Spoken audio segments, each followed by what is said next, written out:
폭설과 강추위 속에 오늘 낮 순천 완주 간 고속도로 터널에서 차량 30여 대가 잇따라 추돌해 3명이 숨지고 40여 명이 다쳤습니다. 질산 18,000리터를 싣고 가던 탱크로리가 차량을 덮치면서 화재와 함께 유독가스까지 퍼져 화재 진압과 구조에 어려움을 겪었고 운전자들은 목숨을 걸고 터널을 빠져나왔습니다. 코로나19 국내 29번째 환자의 부인이 30번째 확정 판진을 받았는데 이 부분은 최근 해외를 다녀오거나 확진 환자와 접촉한 적이 없던 것으로 조사됐습니다. 그런데 확진 전까지 의료기관과 약국을 여러 차례 방문했고 특히 30번 환자인 부인은 자가격리 상태에서 한 일간지 기자와 접촉해 논란이 일고 있습니다. 중국에서 코로나19 감염 사망자가 1,700여 명으로 늘고 확진 환자는 7만 명을 넘어섰습니다. 중국 당국은 강력한 이동 통제가 필요하다는 판단에 따라 매년 3월 초에 열리는 최대 정치 행사인 전국 인민대표대회 등 이른바 양회의 연기까지 검토하고 있습니다. 일본 요코하마항에 머물고 있는 대형 크루즈선에서 코로나19 감염자가 99명이 추가 확인돼 선내 감염자가 450여 명으로 늘었습니다. 일본 국내 감염 확산으로 도쿄 국제 마라톤 대회에 일반인 참가가 중지됐습니다. 미국인 탑승객 320여 명이 오늘 귀국했고 각국이 자국민 송환을 준비하고 있습니다. 총선을 앞두고 자유한국당과 새로운 보수당, 전진당 등 보수 세력들이 총선 승리를 내세우며 미래통합당으로 합쳤습니다. 하지만 한국당 지도부가 모두 자리를 유지한 채 소수 다른 세력 일부가 참가한 것에 불과하다는 평가가 나오면서 더불어민주당은 도로 새누리당이라며 강하게 비판했습니다. 수사와 기소의 분리를 놓고 법무부와 검찰이 기싸움을 벌이는 가운데 추미애 법무부 장관이 검찰개혁 의지를 거듭 강조했습니다. 앞서 윤석열 검찰총장이 수사 기소 분리 반대 입장을 분명히 밝힌 상황이어서 추미애 장관이 오는 21일 주재하는 전국 검사장 회의에 관심이 쏠리고 있습니다. 여러분 안녕하십니까? 오늘 뉴스나이트는 전북 남원의 한 고속도로 터널에서 발생한 다중 추돌 사고 소식부터 전해드립니다. 차량 30대가 잇따라 부딪혀 3명이 숨지고 40여 명이 다쳤는데 터널 안에서 화재까지 발생해 인명피해가 커졌습니다. 먼저 나연호 기자입니다. 터널 안에 진입한 차들이 가까스로 멈춰서거나 접촉사고를 냅니다. 그러는 사이 뒤에서 탱크로리가 빠른 속도로 달려오더니 터널 벽과 부딪힌 뒤 앞서 있던 차들을 쓸어버리고 넘어집니다. 뒤따르던 탱크로리도 속도를 줄여보려 안간힘을 써보지만 부딪히기는 마찬가지. 결국 추돌이 잇따르면서 불이 나기 시작합니다. 백미러를 치다 보니까 탱크로리가 엎어져서 밀려오면서 차들을 들이받으니까 내 뒤에 차들이 아마 여러 대가 아마 사고 났을 거예요. 그리고 불이 붙는 걸 보고 나는 얼른 시동을 거니까 시동이 걸려서 도망 나왔죠. 사고 직후 수십 대 차량이 뒤엉킨 사이로 연기가 쉴 새 없이 뿜어져 나옵니다. 소방차에 중장비까지 동원돼 새까맣게 타버린 차량을 끄집어냅니다. 탱크로리에 실린 질산에서 유독성 연기가 오래 나면서 현장 수습이 늦어졌습니다.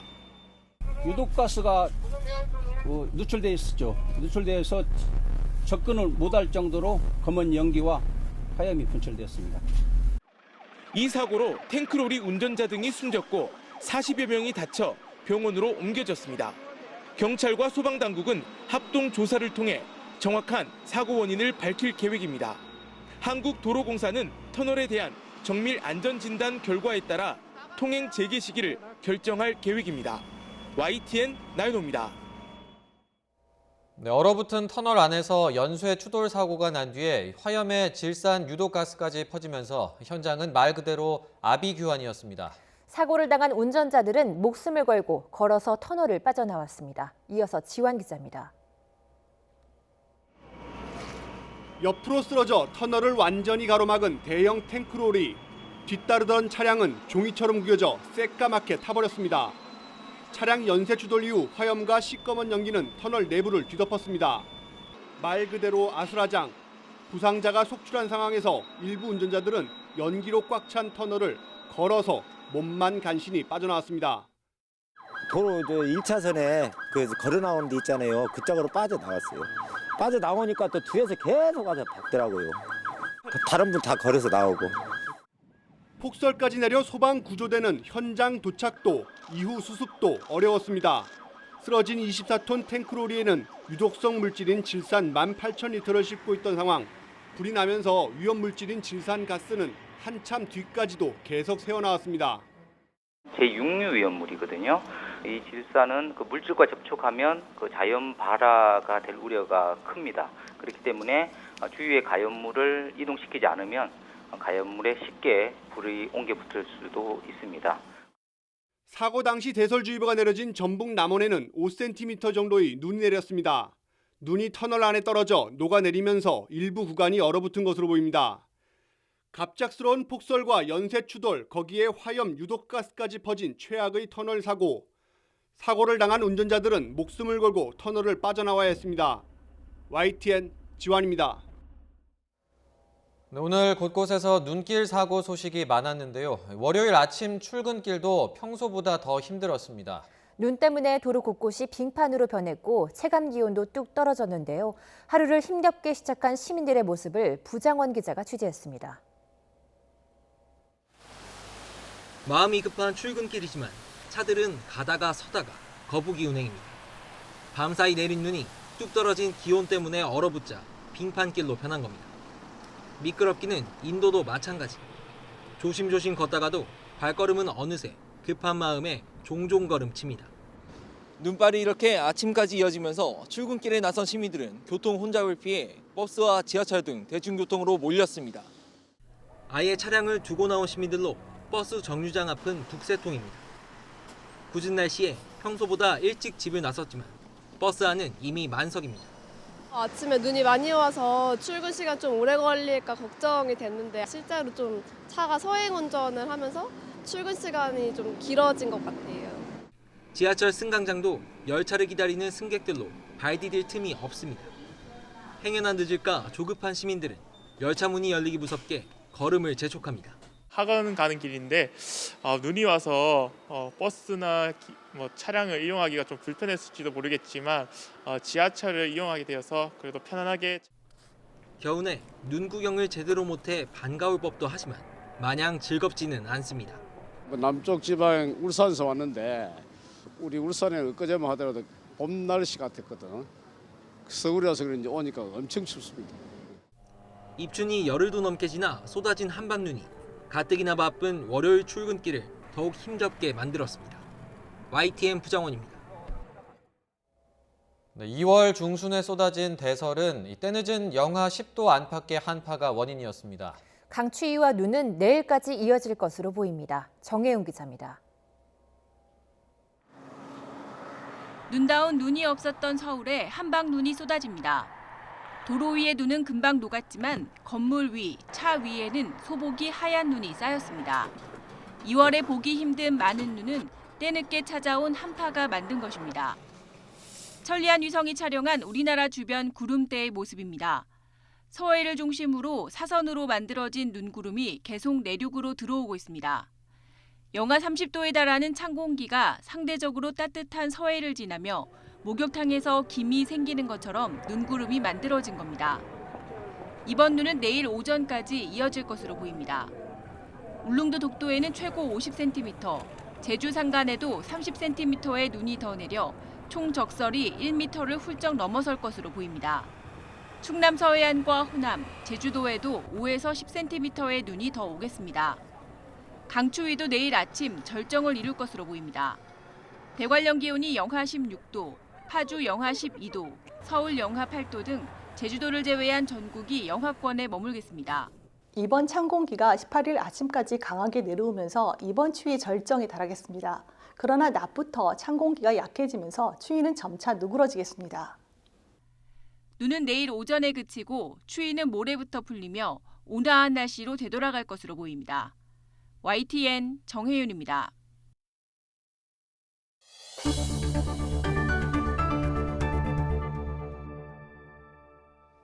지금부터는 코로나19 관련 소식 전해드리겠습니다. 29번째 환자의 부인이 확진 판정을 받으면서 국내 코로나19 환자 수는 모두 30명으로 늘었습니다. 완치되어서 퇴원한 사람 수도 10명으로 늘었습니다. 먼저 박소정 기자가 보도합니다. 30번째 환자는 68살 한국인 여성입니다.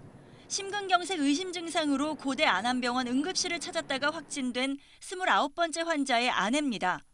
남편이 확진된 뒤 자가격리 중이었는데 접촉자로서 받은 바이러스 검사에서 양성 판정이 나와 곧바로 서울대병원에 격리 입원됐습니다. 확진 당시 별다른 증상은 없었습니다. 다만 지난 8일 마른 기침과 몸살 기운으로 의료기관을 방문한 것으로 확인됐습니다. 남편처럼 최근 해외여행을 다녀온 적이 없고 코로나19 확진 환자와 접촉한 사실도 없는 것으로 조사됐습니다. 가족 내에서의 접촉이나 아니면 가족들에서의 해외여행력은 확인되지는 않았습니다. 발병하시기 전에 한 2주 정도의 동선을 추가적으로 또 확인을 해서 만나셨던 분들이나 보건당국은 30번 환자가 남편에게 옮았거나 부부가 함께 코로나19 바이러스에 노출됐을 가능성을 모두 살피고 있습니다. 지역사회 감염 첫 사례일 가능성에 대비해 추가 대응 방안도 논의하고 있습니다. 지역사회로 전파되는 상황을 선제적으로 대비하여 유행의 규모와 여파를 줄이는 노력을 병행하는 것이 현 시점에서 적절한 방역관리 대책의 주안점이 되어야 한다. 이런 가운데 최대 잠복기 논란을 빚었던 28번 확진자, 30살 중국인 여성이 퇴원했습니다. 격리 해제 직전 양성 판정을 받았던 이 여성은 입원 뒤 실시한 검사에서 1차는 미결정, 2차와 3차는 모두 음성으로 확인돼 퇴원 조치됐습니다. 이로써 국내 코로나19 환자 가운데 퇴원한 사람은 10명으로 늘어났습니다. 확진 환자를 제외하고 지금까지 코로나19 진단 검사를 받은 사람은 8,688명. 이 가운데 92%에 이르는 7,980명이 음성 판정을 받았고 나머지 708명이 검사 중입니다. YTN 박소정입니다. 29번째 환자와 그 배우자인 30번째 환자의 일부 동선이 오늘 공개됐습니다. 발병일로 추정되는 지난 5일 이후부터 격리되기까지 지역 의료기관과 약국을 10여 차례 다녔는데요. 접촉자로 확인된 의료진과 환자들은 모두 자가격리나 1인실 격리에 들어갔습니다. 이형원 기자입니다. 29번과 30번 환자 부부는 최근 중국을 포함한 해외 여행 이력이 없습니다. 6번 확진자가 21번을 전염시킨 명륜교회가 있는 서울 종로구에 살지만 해당 교회를 방문한 적은 없었습니다. 다른 확진자들과 접촉하지도 않은 것으로 파악돼 감염 경로가 불투명합니다. 발병하시기 전에 한 2주 정도의 동선을 추가적으로 또 확인을 해서 만나셨던 분들이나 방문하셨던 장소에 해외여행을 다녀오셨거나 유증상자가 있는지에 대해서 조사가 계속. 지역사회 감염 우려가 커지는 가운데 병원 내 감염 가능성도 큰 상태입니다. 역학조사 결과 29번 환자 발병일은 마른 기침과 가래가 시작된 지난 5일로 이날부터 고대 안암 음압병동에 격리되기 전까지 동네 병원과 약국을 여러 차례 다녀간 것으로 드러났습니다. 특히 강북 서울외과의원은 6차례나 방문했습니다. 2016년 외과적 처치를 받은 이후 치료 목적으로 다녔던 곳이라 의심 증상이 나타난 뒤에도 코로나19인지 모른 채 계속 방문했던 겁니다. 의료진도 폐렴을 의심할 증상이 아니었고 해외 여행력도 없어 걸러내지 못했습니다. 그러다 보니 고대 안암병원 응급실 76명을 비롯해 동네 병원과 약국 등 4곳에서도 37명의 접촉자가 나왔습니다. 아내인 30번 환자는 발병일이 지난 6일 전후로 추정되는데 남편과 동선이 일부 겹칩니다. 지난 8일에는 서울대병원 소화기내과에서 진료받은 것이 확인돼 접촉자를 조사하고 있습니다. 한편 29번 환자가 복지관을 통해 혼자 사는 노인들에게 도시락 배달 봉사를 한 것으로 알려져 집단 감염에 대한 우려가 나왔지만 발병하기 전인 지난 1일부터 해당 시설이 휴관해 전파 위험성이 없는 것으로 확인됐습니다. YTN 이영훈입니다. 그런데 30번째 환자가 확진 판정을 받기 전 자가격리 상태에서 한 일간지 기자와 접촉해 논란이 일고 있습니다. 보건당국은 이 환자가 자가격리 수칙을 어긴 건 아니라고 설명했는데요. 하지만 앞서 자가격리 중에 가족과 접촉해서 실제 감염이 이뤄졌던 사례도 있는 만큼 자가격리자 관리에 허점이 있는 게 아니냐 이런 지적도 나옵니다. 권호진 기자가 보도합니다. 16일 새벽 확진된 29번 환자의 아내인 30번 환자는 당일 오전 10시부터 자가 격리됐습니다. 이어 오후 7시 양성으로 확진돼 서울대병원에 격리 입원했습니다. 그런데 문제는 이 환자가 입원하기 전 자택을 소독할 때 한 언론사 기자와 만났다는 점입니다. 오후 4시 한 20분경에 배우자께서 자택 소독하는 중간에 밖에 잠깐 나가 계시는 동안에 기자 면담이 이루어진 것 같습니다. 그래서 현재는 한 10분 정도 면담한 걸로. 해당 기자는 접촉자로 분류돼 자가 격리 중입니다. 보건당국은 그러나 30번 환자가 자가 격리 수칙을 어긴 것은 아니라고 잘라 말했습니다. 수칙을 어긴 것은 아니라고 보고 있습니다. 양성으로 판정되기 전 소독 중에 잠시 만난 점을 고려한 것으로 보입니다. 하지만 당국의 설명은 설득력이 떨어진다는 지적입니다. 자가격리 생활수칙에 따르면 격리자는 외출이 금지되고 가족 또는 동거인과 대화 등으로 접촉하지 않도록 주의해야 합니다. 이를 위반하면 300만 원 이하의 벌금이 부과됩니다. 다시 말해 동거인, 가족과의 접촉도 엄격히 금지된 상황에서 외부인과 대화까지 한 것입니다. 앞서 15번 환자도 확진 전 자가격리 상태에서 함께 식사한 처제를 감염시킨 사례가 있습니다. 보건당국의 자가격리자 관리에 허점이 있는 것 아니냐는 지적이 나오는 이유입니다. 코로나19의 지역사회 확산 우려가 그 어느 때보다 커지고 있는 상황, 당국의 방역 체계에 대한 재점검이 필요해 보입니다. YTN 근호진입니다. 29번과 30번 부부 환자 발생을 시작으로 지역사회 감염이 시작된 게 아니냐는 우려가 나오고 있는데요. 정부는 당장 전국 요양병원 종사자에 대한 전수조사에 들어갔고 내일부터는 코로나19를 계절성 독감처럼 호흡기 감염병 감시체계에 추가해 관리하기로 했습니다. 김승재 기자입니다. 지금까지 코로나19의 국내 유입 차단에 맞춰졌던 정부 방역 대책의 초점이 앞으로는 지역사회 확산 방지 쪽으로 이동합니다. 이를 위해 우선 진단검사를 확대해 환자를 조기에 발견하고 지역사회와 의료기관의 감시체계를 구축하기로 했습니다. 또 의료기관의 감염 예방과 취약시설 보호 조치를 더욱 강화하는 내용을 지방자치단체에 설명하고 협조를 요청했습니다. 이에 따라 해외여행 이력이 없더라도 의사소견에 따라 진단검사를 하도록 했고 요양병원 종사자 전수조사 등 취약시설 관리 강화에 착수했습니다. 오늘과 내일 이틀 동안 전국의 1,470여 개 요양병원을 대상으로 모든 종사자의 중국을 포함한 여행 이력과 업무 배제 여부, 폐렴 환자 입원 여부와 조치 내용, 면회객 제한 여부 등을 점검하고 또 코로나19를 계절성 독감처럼 호흡기 감염병 감시 체계에 추가해 감시 관리하기로 했습니다. 현재 13개 상급종합병원을 중심으로 이루어지고 있는 중증급성 호흡기 감염병 감시 체계에서 2월 18일부터 코로나19 검사를 추가로 실시하고 정부는 행정안전부와 각 지자체에 자가격리자 관리 강화와 시도별 접촉자 격리시설 확대 등 지역사회 감염 전파를 막기 위한 노력을 지속해 줄 것을 요청했습니다. 아울러 시도별로 병상과 인력 운영 계획에 대해 1:1 점검도 착수했습니다. 정부는 지역사회 감염으로 추정되는 29번, 30번 환자가 나오긴 했지만 매우 제한적인 상황이어서 아직 집단 행사를 열어도 된다는 지침 자체를 변경할 정도는 아니라고 덧붙였습니다. YTN 김승재입니다. 지역사회 감염은 한 번 시작되면 걷잡을 수 없이 확산하는 특성이 있는데요. 기존의 봉쇄 전략에서 피해를 최소화하는 전략으로 방역 대책을 전환해야 한다는 목소리도 나오고 있습니다. 한영규 기자입니다. 지역사회 감염은 누구로부터 어떻게 감염되는지 모른 채 환자가 생겨난 경우를 말합니다.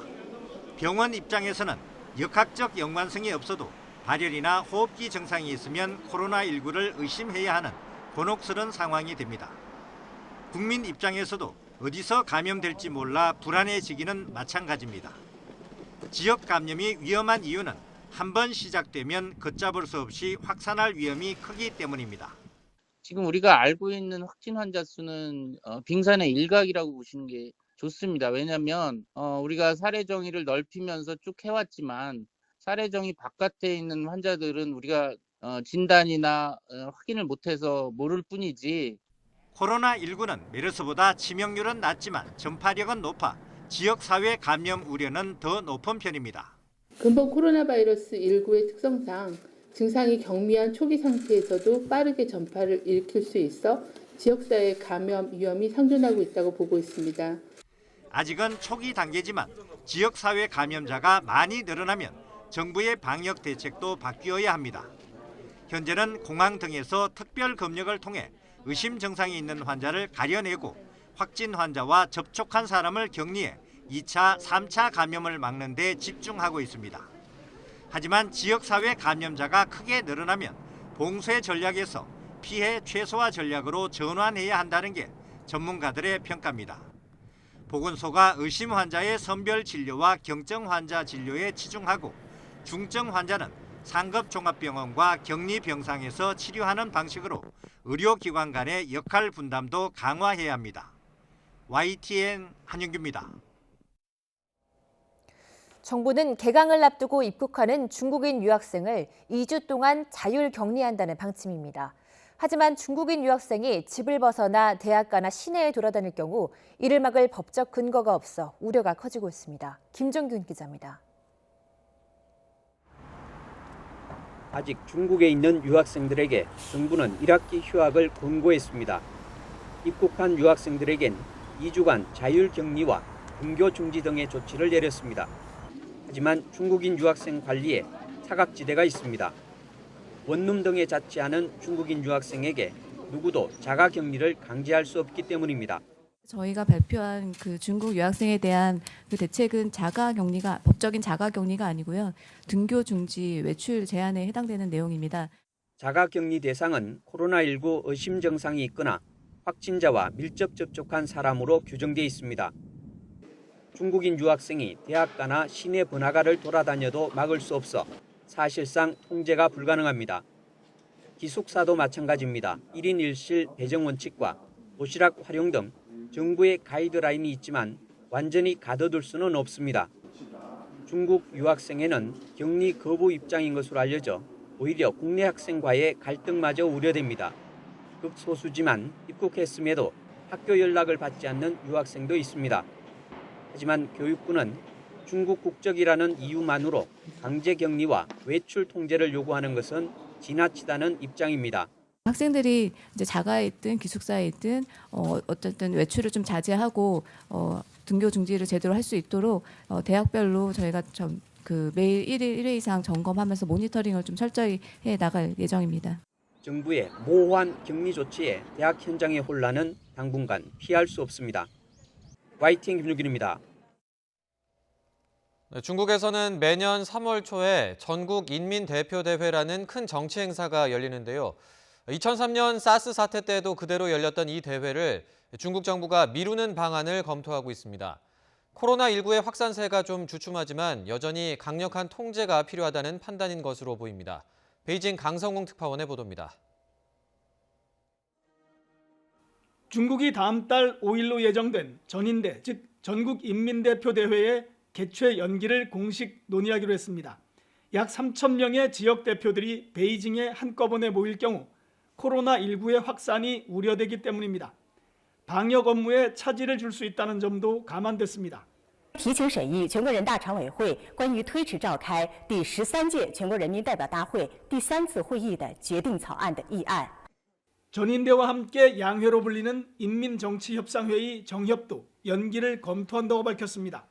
양회는 2003년 사스 대유행 때도 그대로 개최됐을 정도로 중요한 중국의 연례 정치 행사입니다.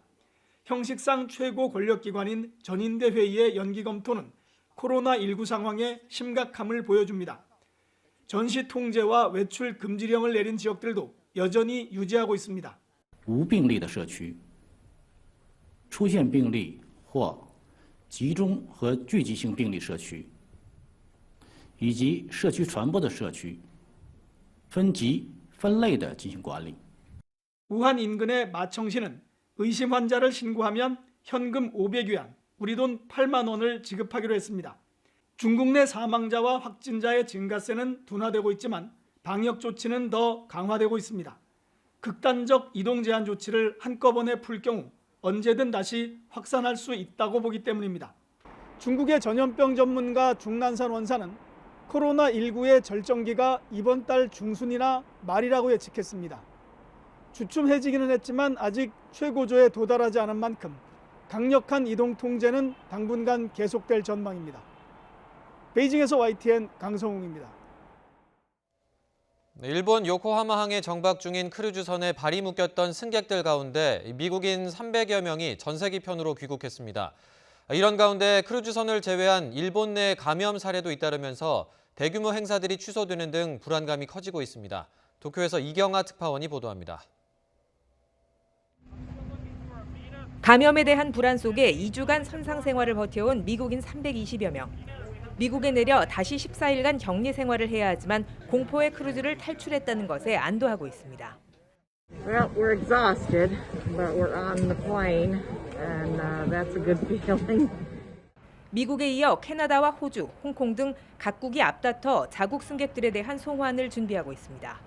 우리 정부가 크루즈선에 있는 한국인 14명 중 귀국을 원하는 사람들은 데려온다는 방침을 밝힌 만큼 현재 이에 관한 실무 논의도 진행 중입니다. クルーズ船の乗員乗客に対する対応についてご説明をし、健康面での最大限の配慮を行いながら、今、下船に向けて作業を進めているということを申し上げさせていただきました。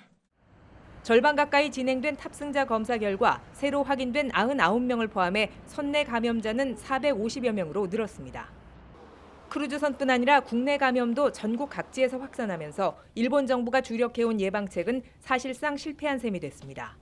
국제적 스포츠 행사인 도쿄 마라톤 대회에 일반인 참가가 중지됐고 국민을 상대로 한 일왕 생일 축하 행사도 할 수 없게 됐습니다. 일본 정부의 대응에 대한 국민들의 반감도 커지고 있습니다. 요미우리 신문 여론조사 결과 응답자 52%가 정부 대응을 긍정적으로 평가하지 않았습니다. 感染経路を特定できない可能性のある症例が複数認められている状況であり、患者が増加する局面、ここを想定した対策を今から取っていくことが必要であるという。 전국적인 유행을 피하기 어려운 상황 속에 일본 정부도 대책의 초점을 환자 관리와 치료로 전환했습니다. 일본 정부는 발열 등 이상 증세가 있으면 즉시 상담센터에 연락할 것 등 구체적인 시행 지침을 설명하면서 감염을 막기 위해 국민들이 협조해 줄 것을 당부했습니다. 도쿄에서 YTN 이경아입니다.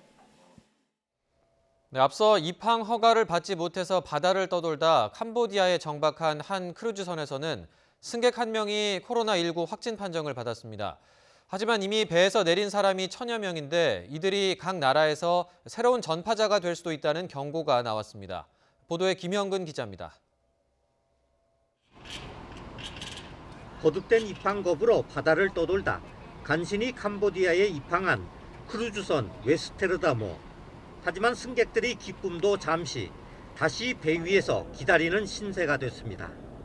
1차로 배에서 내려 말레이시아 공항으로 떠났던 145명 가운데 미국인 여성 1명이 코로나19 확진 판정을 받았기 때문입니다. Ujian ulangan COVID-19 telah dijalankan ke atas pasangan suami isteri tersebut lewat malam tadi dan keputusan yang sama diperolehi, iaitu positif bagi isteri dan negatif bagi suami beliau. 말레이시아 정부는 캄보디아의 부실 검사를 질타했습니다. 크루즈 승객 중 20명만 샘플 검사했다는 겁니다. 그러면서 승객들이 추가 입국을 금지했습니다. Seterusnya bagi penumpang kapal persiaran Westerdam yang masih berada di Cambodia adalah tidak dibenarkan memasuki Malaysia, mengambil kira bahawa semua penumpang tersebut adalah kontak rapat dengan kes yang disahkan positif terdahulu. 크루즈선에서 내리는 게 금지되자 남아있는 승객과 승무원 980명은 불안에 떨고 있습니다. 일본 크루즈처럼 환자가 잇따를 경우 장기 격리되는 게 아닌가 걱정하고 있습니다. 크루즈선을 떠난 승객들에 대한 우려도 나오고 있습니다. 전 세계에 코로나19를 확산하는 전파자가 될 수 있기 때문입니다. 크루즈에서 내려 각 나라로 돌아갔거나 귀국 중인 사람은 1,300명이 넘습니다. 전문가들은 또 다른 승객이 바이러스에 노출됐을 수 있다면서 이 사람이 귀국 뒤 바이러스 전파자가 될 가능성도 있다고 경고했습니다. 그러면서 귀국한 승객들은 모두 자가 격리하고 일정 기간 관찰해야 한다고 지적했습니다. YTN 김영근입니다. 코로나19 확산 여파에 아시아 국가들이 성장률 전망치를 쏙쏙 낮춰 잡고 있습니다. 싱가포르는 명시적으로 코로나19 사태에 따른 영향이라며 성장률을 1.0%포인트 하향 조정했습니다. 조승희 기자입니다. 싱가포르가 코로나19 사태 충격에 따른 것이라며 올해 경제 성장률 전망치를 비교적 큰 폭으로 하향 조정했습니다. 지난해 11월 발표한 전망치와 비교하면 최대 1%포인트 내린 겁니다. 싱가포르 무역산업부는 코로나19가 중국과 싱가포르 등 많은 나라에 영향을 미치고 있다며 성장률 전망치 하향 조정의 배경을 설명했습니다. 중국인 여행객이 줄면서 대표 산업인 관광산업이 어려움에 빠진 태국도 성장률 전망치를 낮췄습니다. 태국 경제당국은 전망치를 종전 최저 2.7%, 최대 3.7%에서 최저 1.5%, 최대 2.5%로 내렸습니다. 뉴질랜드 역시 코로나19 확산의 여파를 고려해 성장률 전망치를 0.2%포인트 정도 낮춰 잡았습니다. 일본은 아직 성장률 전망치를 조정하지 않았지만 코로나19에 따른 부정적인 영향을 우려하기는 마찬가지입니다.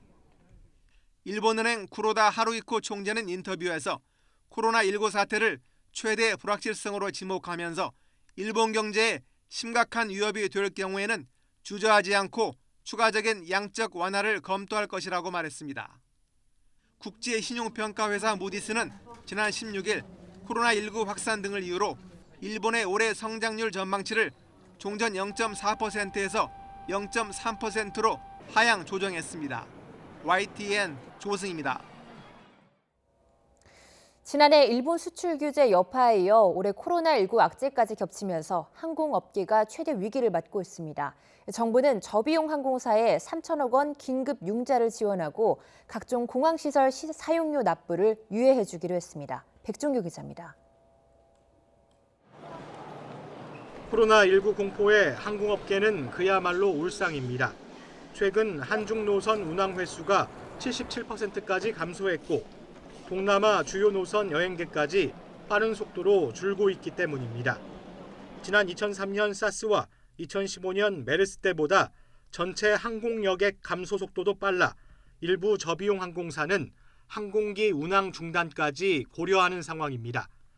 여기에 여행 취소가 늘면서 최근 3주 동안 환불 금액은 3천억 원에 이릅니다. 중국뿐만 아니라 동남아나 다른 노선까지도 영향을 좀 크게 받고 있고 또 특히 중단거리 노선 중심으로 운영을 하고 있는 저비용 항공사들은 타격이 크기 때문에 잇따른 대형 악재로 항공업계가 어려움을 겪자 정부가 지원 대책을 내놨습니다. 먼저 자금난을 겪는 저비용 항공사들을 돕기 위해 산업은행을 통해 최대 3천억 원을 긴급 융자해 주기로 했습니다. 운항 횟수를 채우지 못하면 회수할 수 있는 한중 운수권과 운항 허가 시간 미사용분 회수도 유예하기로 했습니다. 또 1년 전 같은 기간보다 여객이 감소한 항공사는 다음 달부터 최대 3개월 동안 공항시설 사용료 납부 유예도 지원할 계획입니다. 상반기 중에 항공 수요 회복이 어렵다고 판단되면 오는 6월부터 착륙료 10%를 감면하는 등 각종 사용료 감면 기한을 연장하고 사태 악화 등을 지켜보며 추가 지원도 검토할 예정입니다. 안정적인 경영 여건 조성을 위하여 포화 상태인 인천공항 슬롯을 시간당 70회로 확대하고 항공사 비용 경감을 위한 항공기 운영 리스에 대한 공적 보증 프로그램도 도입하도록 하겠습니다. 국토교통부는 신규 노선을 발굴하는 항공사를 위해 사업 변경 행정 절차도 최대한 줄일 방침입니다. YTN 백종규입니다. 정부는 코로나19 사태로 어려움을 겪는 피해 업종 지원에 정책 역량을 총동원하기로 했습니다. 중소관광업체에는 500억 원이 무담보 저금리로 지원되고 해운업계에는 600억 원의 긴급 경영자금이 새로 생깁니다. 보도에 오인석 기자입니다. 코로나19 사태는 살아나나 싶었던 관광업계에 직격탄을 날리고 있습니다. 방한 관광객, 특히 중국 관광객이 줄면서 서비스업 생산과 매출 감소는 현실화하고 있습니다. 외부 활동을 줄이고 소비 심리가 위축되면서 외식업체와 면세점도 피해를 입고 있습니다. 경제부처 대통령 업무 보고에서도 코로나19 사태에 따른 피해 업종별 어려움과 극복 대책이 비중 있게 다뤄졌습니다. 앞으로도 수출 지원 대책을 포함하여 업종별, 분야별 지원 대책을 지속적으로 마련하여 시행해 나갈 것입니다. 정부는 중소관광업체의 자금애로 해소를 위해 500억 원 규모의 무담보 특별 융자를 도입해 저금리로 지원하기로 했습니다. 또 관광기금 융자 상환도 신청 시 오늘부터 1년간 유예해 주기로 했습니다. 피해 숙박업체에 대해서는 재산세 감면 등이 추진되고 영업 중단 등으로 어려움을 겪는 면세점은 특허 수수료 납부 기한이 최대 1년간 연장됩니다. 해운업계에 대해서는 600억 원 규모로 긴급 경영 자금이 신설되고 여객 운송 중단 기간에는 항만시설 사용료와 여객 터미널 임대료가 최대 100% 감면됩니다. 이와 함께 외식업체 지원금리는 0.5%포인트 더 낮아지고 소비 활성화 차원에서 지역사랑 상품권 발행 규모 확대가 검토됩니다. 정부는 코로나19 사태가 우리 산업과 GDP에 본격적으로 미치는 영향은 다음 달 말쯤 산업활동 지표가 나와야 알 수 있을 것으로 내다보고 있습니다. 투자와 내수, 수출을 독려하는 정부의 종합적인 경기 패키지 대책은 이달 중 발표됩니다. YTN 오인석입니다. 코로나19로 인한 공포심을 악용해 보건용 마스크 주문을 일방적으로 취소하고 값을 올린 업체들이 공정위에 적발됐습니다. 온라인 유통업체를 중심으로 조사를 계속하고 있어 적발 업체는 더 늘어날 전망입니다. 김평정 기자입니다. 코로나19가 주로 감염자의 침방울, 비말로 전파된다는 사실에 보건용 마스크의 수요는 폭발적으로 늘었습니다. 온라인 쇼핑몰로도 마스크 구매자들이 몰렸는데 결제까지 완료한 주문이 일방적으로 취소됐다는 소비자 민원이 최근 잇따랐습니다. 공정위가 온라인 유통업체를 조사해봤더니 마스크 재고가 있는데도 부당하게 주문을 취소한 업체 3곳이 적발됐습니다. 소비자에게는 품절이라고 속이고 값을 올려 다시 판매한 사실이 드러난 겁니다. 한 업체는 지난달 20일부터 이번 달 4일까지 마스크 12만 개가량의 주문을 일방적으로 취소하고 가격을 인상해 다른 소비자에게 판 것으로 조사됐습니다. 재고가 있는데도 거짓 사유를 들어 주문을 취소하는 것은 전자상거래법 위반입니다. 소비자에게 알리는 행위를 하지 않았다든지 또 그렇게 했음에도 불구하고 또 가격을 인상해서 또 다른 사람한테 또 팔았다든지 이런 것들이 법 위반의 문제가 됩니다. 그래서 공정위는 부당한 주문 취소가 확인된 3개 업체는 영업 정지와 과징금 부과 등을 검토하고 있습니다. 공정위는 조사 인력 60여 명을 투입해 주문 취소 비율이 높은 다른 업체도 점검하고 있어 적발 사례가 더 나올 수도 있습니다. 정부 합동조사에서도 마스크 매점 매석과 중국 불법 반출 사례가 속속 단속되고 있습니다. 이와 함께 공정위는 코로나19로 인한 여행 취소에서 위약금 갈등이 나오는 데 대해서는 현재 법적 근거가 없기 때문에 기준을 제시하기 어렵다는 입장을 밝혔습니다. YTN 김평정입니다.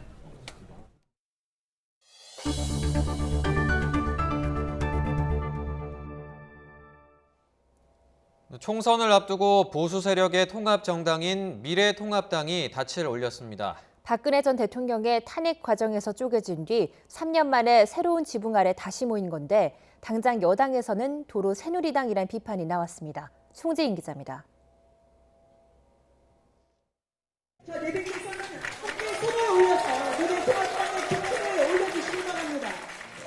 보수 세력이 3년 만에 미래통합당으로 뭉쳤습니다.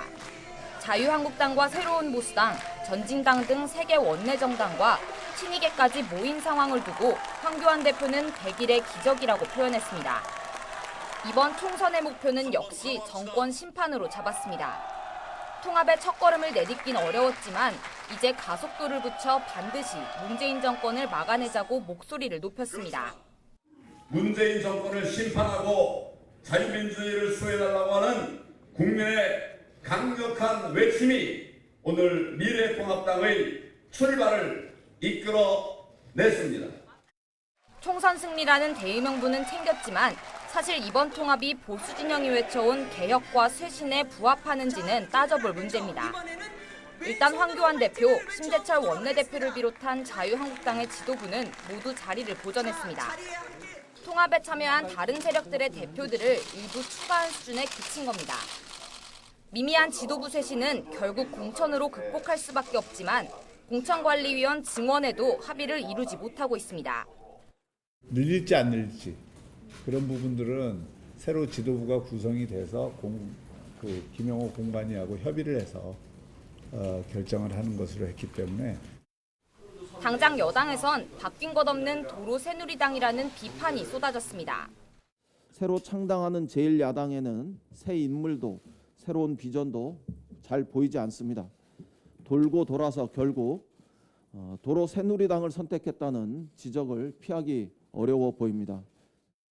바른미래당도 탄핵 이전과 무엇이 달라졌는지 의문이라고 꼬집었고 대한신당은 국정농단의 원죄를 어떻게 씻어낼지에 대한 답부터 분명히 내놓으라고 지적했습니다.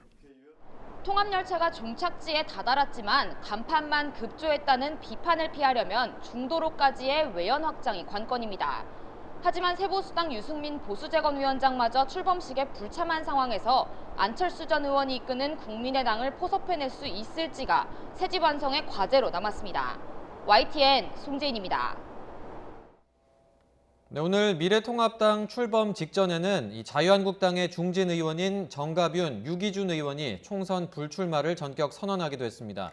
부산, 울산, 경남, 이른바 PK 지역에선 벌써 9명째 불출마 선언이 이어지고 있지만 정작 대규모 물갈이가 예고된 대구, 경북, TK 의원들은 요지부동입니다. 우철희 기자입니다.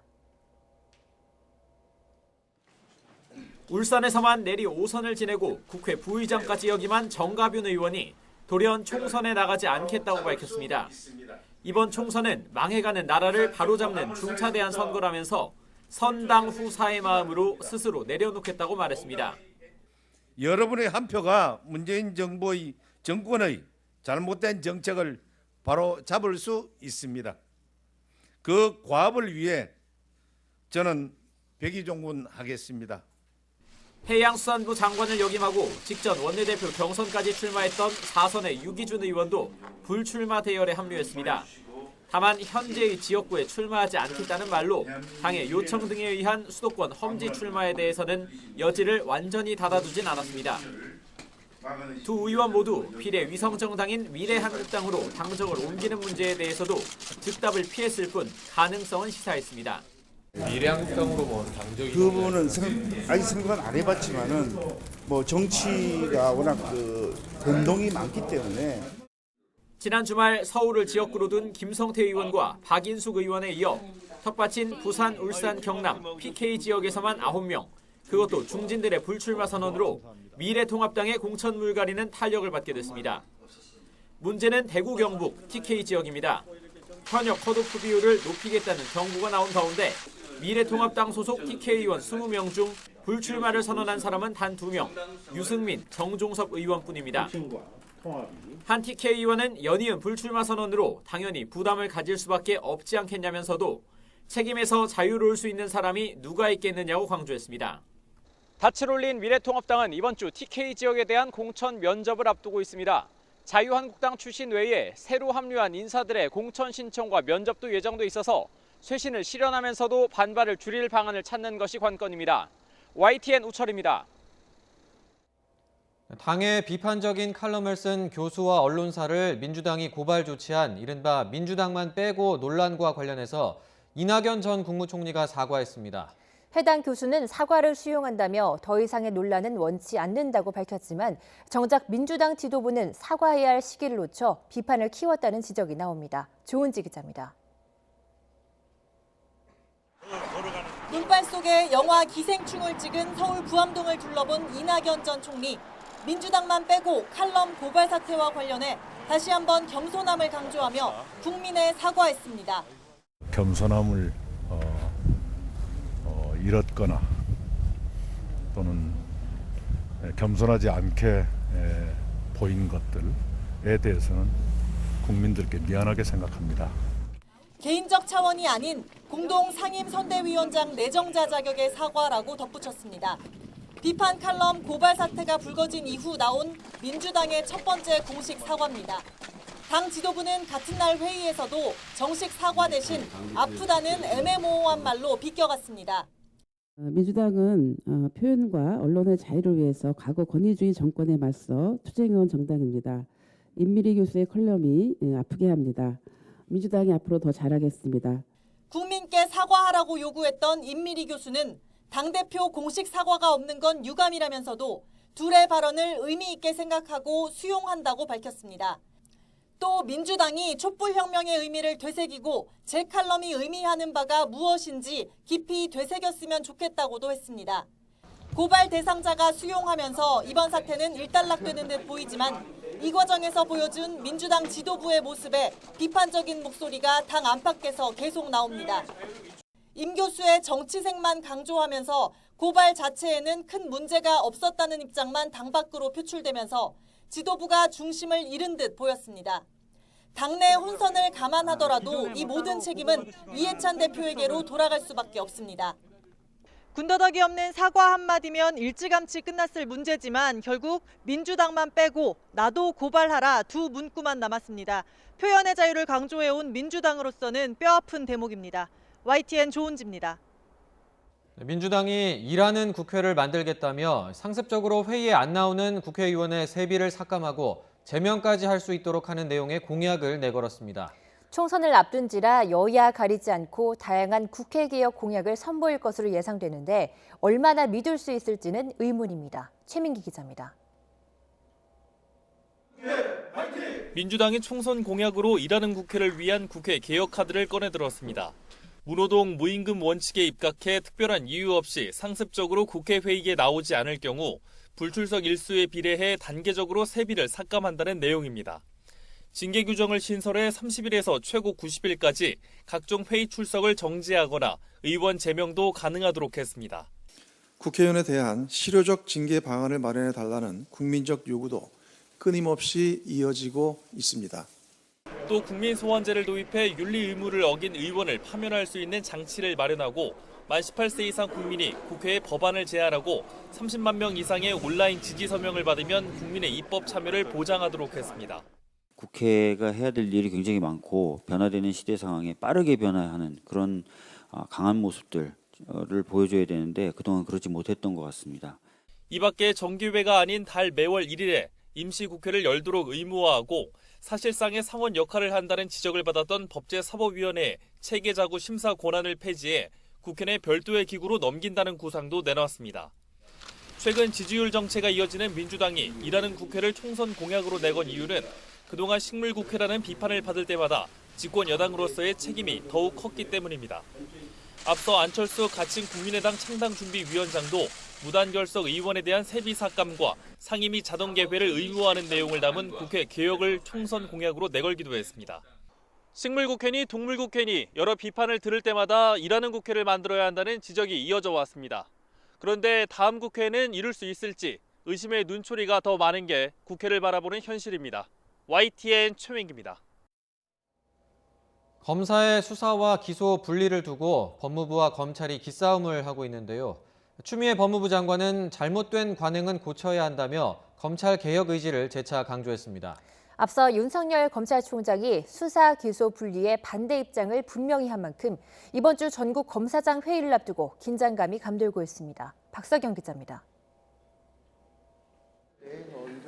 전주지방검찰청 신청사 개관식에 참석한 추미애 법무부 장관은 검찰개혁을 향한 의지를 거듭 내비쳤습니다. 방명록에 인권과 정의의 전당이 되어달라고 쓴 추 장관은 인사말에서도 인권을 우선하고 잘못된 수사 관행을 고치는 것이 검찰개혁 밑거름이라고 거듭 당부했습니다. 검찰제도 본연의 역할과 기능을 염두에 두시고 검찰권을 행사하는 모든 단계에서 사건 관계인과 범죄 피해자 등의 인권이 침해받는 일이 없도록 노력해 주시기 바랍니다. 다만 최근 논란이 일고 있는 검찰 내 수사 기소 분리와 관련해서는 별다른 입장을 전하지 않았습니다. 검찰총장 의견에 대해서 좀 어떻습니까? 앞서 지난주엔 윤석열 검찰총장이 전국 검찰청 순회 차원에서 방문한 부산지검에서 수사와 기소는 분리될 수 없다는 의견을 드러내면서 또다시 마찰이 예고됐습니다. 윤 총장은 비공개 간담회에서 참여정부 때부터 진행된 법원 공판 중심주의 경향 등에 따라 수사와 기소는 한 덩어리가 될 수밖에 없다고 했습니다. 또 수사는 형사소송을 준비하는 과정이라 기소에 복무하는 개념이고 중대 사건을 수사한 검사가 직접 공소유지를 하는 게 당연하다고 못 박았습니다. 추 장관의 제안이 사법개혁의 흐름과 맞지 않는다며 우회적으로 비판한 겁니다. 오는 20일에는 광주지검을 방문할 예정인데 수사 기소 분리가 뜨거운 감자로 떠오른 만큼 윤 총장 발언에 더욱 이목이 쏠리고 있습니다. 특히 다음 날인 21일에는 추 장관이 17년 만에 이례적으로 소집한 전국 검사장 회의가 열릴 예정입니다. 윤석열 총장은 참석하지 않지만 추 장관과 검찰 간부들 사이 강도 높은 발언이 오가는 등 마찰을 빚을 수 있다는 전망도 나와 긴장감이 고조되고 있습니다. YTN 박서경입니다.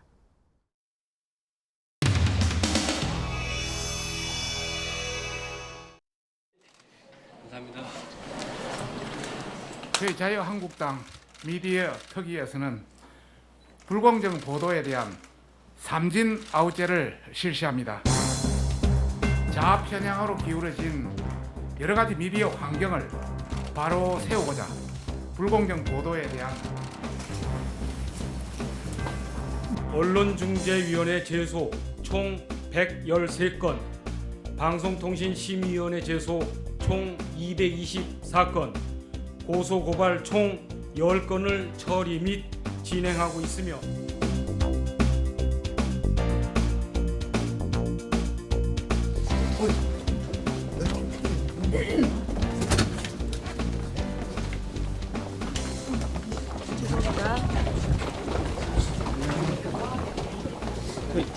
이낙연 전 총리님께서 표현의 자유를 위축한다는 비판이 많은데 어떻게 생각하세요? 네, 그런 거 보내요. 그래서 네, 미안합니다. 검찰 개혁하는데 너무 국방을 남발한다는 얘기가 있는데. 아니 근데 어쨌든 판단을 해보신. 당 대표님의 입장 표명은 아까 문자로 보냈잖아요. 네, 당에서 입장. 대표가 따로 입장 표명을 안 하시나요? 예, 문자는 전달한 겁니다. 예. 고발 조치가 누구 결정으로 이루어진 건가요? 고발 조치요? 네.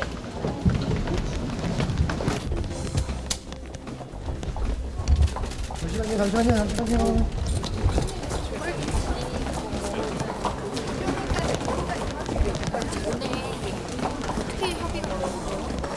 입장문에서 안철수 대표 얘기한 큰 거예요? 유감 표명은 그럼 대표님 명의로 하도 되나요? 당 입장을 밝힌 겁니다. 왜 이렇게 도망가세요?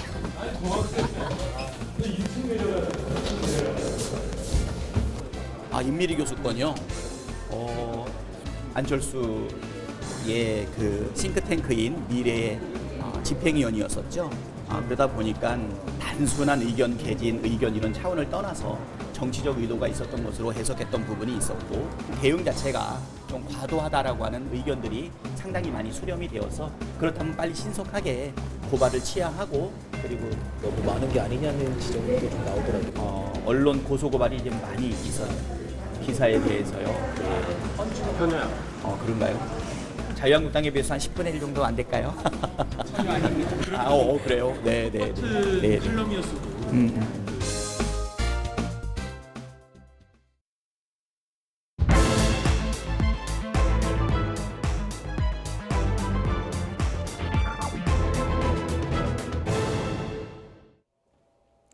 네, YTN의 인사이동으로 당분간 나이트 포커스는 저 혼자 진행합니다. 오늘은 먼저 전문가와 함께 코로나19 관련 속보 짚어보고 인미리 사태로 곤혹스러운 여당과 3년 만에 새 지붕 아래 다시 모인 보수 통합 소식도 함께 알아보겠습니다. 먼저 코로나19와 관련한 패널 먼저 소개해드리겠습니다. 이재갑 한림대 강남 섬신병원 감염내과 교수 나오셨습니다. 교수님 안녕하세요. 네, 안녕하세요. 네, 먼저 국내 29번 환자의 부인 30번 환자도 확진 판정을 받았습니다. 이 두 사람 모두 해외 여행 경험이 없고요. 또 접촉자와 만난 적도 없는 것으로 확인되지 않았습니까? 네. 그래서 지역사회 감염 우려 커지고 있는 상황이라고 하는데 어떻게 보십니까? 일단은 뭐 역학조사 결과를 최종으로 봐야 되긴 하겠지만 일단은 지금까지 나온 결과를 봐서는 일단 지역사회 내에서 전파된 사례로 생각은 되는 상황이고요.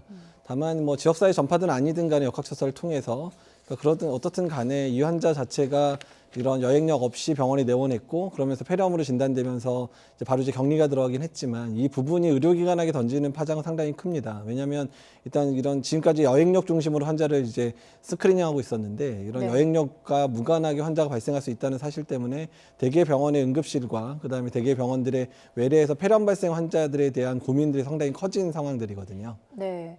29번 그리고 30번 환자의 동선을 한번 살펴보겠습니다. 이 자택을 중심으로 서울 종로에 있다고 하고요. 신종로 내과, 또 보람 약국, 또 강북 서울 외과까지 들렸습니다. 또 다른 봄 약국이라는 곳도 들렸고요. 또 최종적으로 고대 안암병원 응급실을 방문한 것으로 나왔는데 굉장히 여러 곳을 방문을 했거든요.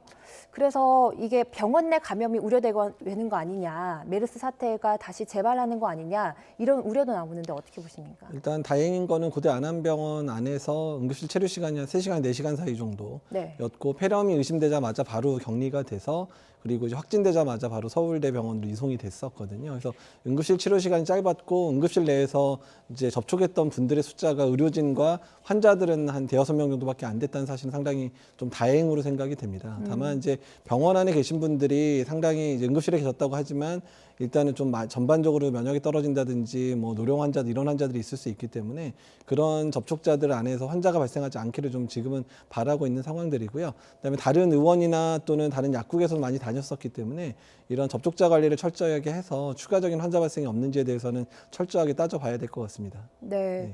방금 말씀하시기도 했는데 이 30번 환자가 29번 환자의 아내 부인입니다. 근데 지금 보면 4번과 6번, 그 강북 서울외과, 고대 안암병원이 30번 환자도 방문한 곳이거든요. 네. 동선이 굉장히 겹치는 곳도 많고 네. 또 발병일도 29번 환자는 5일이라고 추정이 되고 있고요. 또 30번 환자는 6일 정도로 이제 추정이 되고 있습니다. 발병일도 굉장히 비슷한데 그럼 요 동선 안에서 감염됐을 확률 어떻게 볼 수 있을까요? 일단은 이제 증상이 발현되고 나서 다녔던 분들이 확인은 됐지만 일단은 환자의 증상의 기준으로 적어도 14일 이전에 만났던 사람들을 다 이제 추적을 해야 되는 상황들이거든요. 그래야 이제 이분들이 어디서 전파됐는지를 확인이 가능할 것 같은데 다만 좀 걱정인 건 연세가 좀 많으신데다가 그다음에 대부분 연세 많으신 분들이 카드보다는 현금을 주로 쓰시기 때문에 그런 동선 파악이 조금 힘들다는 부분들 또 기억력 자체가 이제 조금 착오가 있을 수 있는 부분들이 있어서 여러 면모 때문에 이제 전파를 했었던 원인을 이제 줬던 분을 찾기가 상당히 어려울 것 같다는 부분이 좀 마음에 걸리기는 합니다. 네, 말씀드린 대로 29번 환자부터는 지금까지와 달리 추측할 수 있는 감염 경로가 아직 확인이 되지 않아서 보건당국이 긴장하고 있는 상황인데요. 오늘 관련 브리핑 들어보시겠습니다. 코로나19인 경우에는 주요 감염원이 중국이기 때문에 중국으로부터 유입된 인구 수가 상당히 많습니다. 내국인뿐만 아니라 외국인도 많이 그동안에 지역사회에 많이 노출이 되었다는 그런 점이 다르고요. 코로나19인 경우에는 초기의 경증 상태에서부터도 전염력이 가능하기 때문에 좀 더 지역사회 전파가 더 높을 수 있다라고 보고 있습니다. 네, 우리 정부도 지역사회 전파가 더 높을 수 있다 이렇게 진단을 하고 있는데요. 이 불특정 다수에게 바이러스 전파를 했을 우려가 커지고 있는 상황입니다.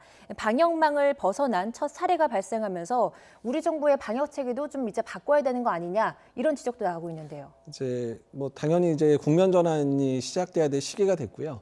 다만 이제 첫 번째 환자가 이제 발견이 된 상황이니까 이제 이런 부분을 충분히 이제 감시할 수 있는 체계도 만들어야 되고요.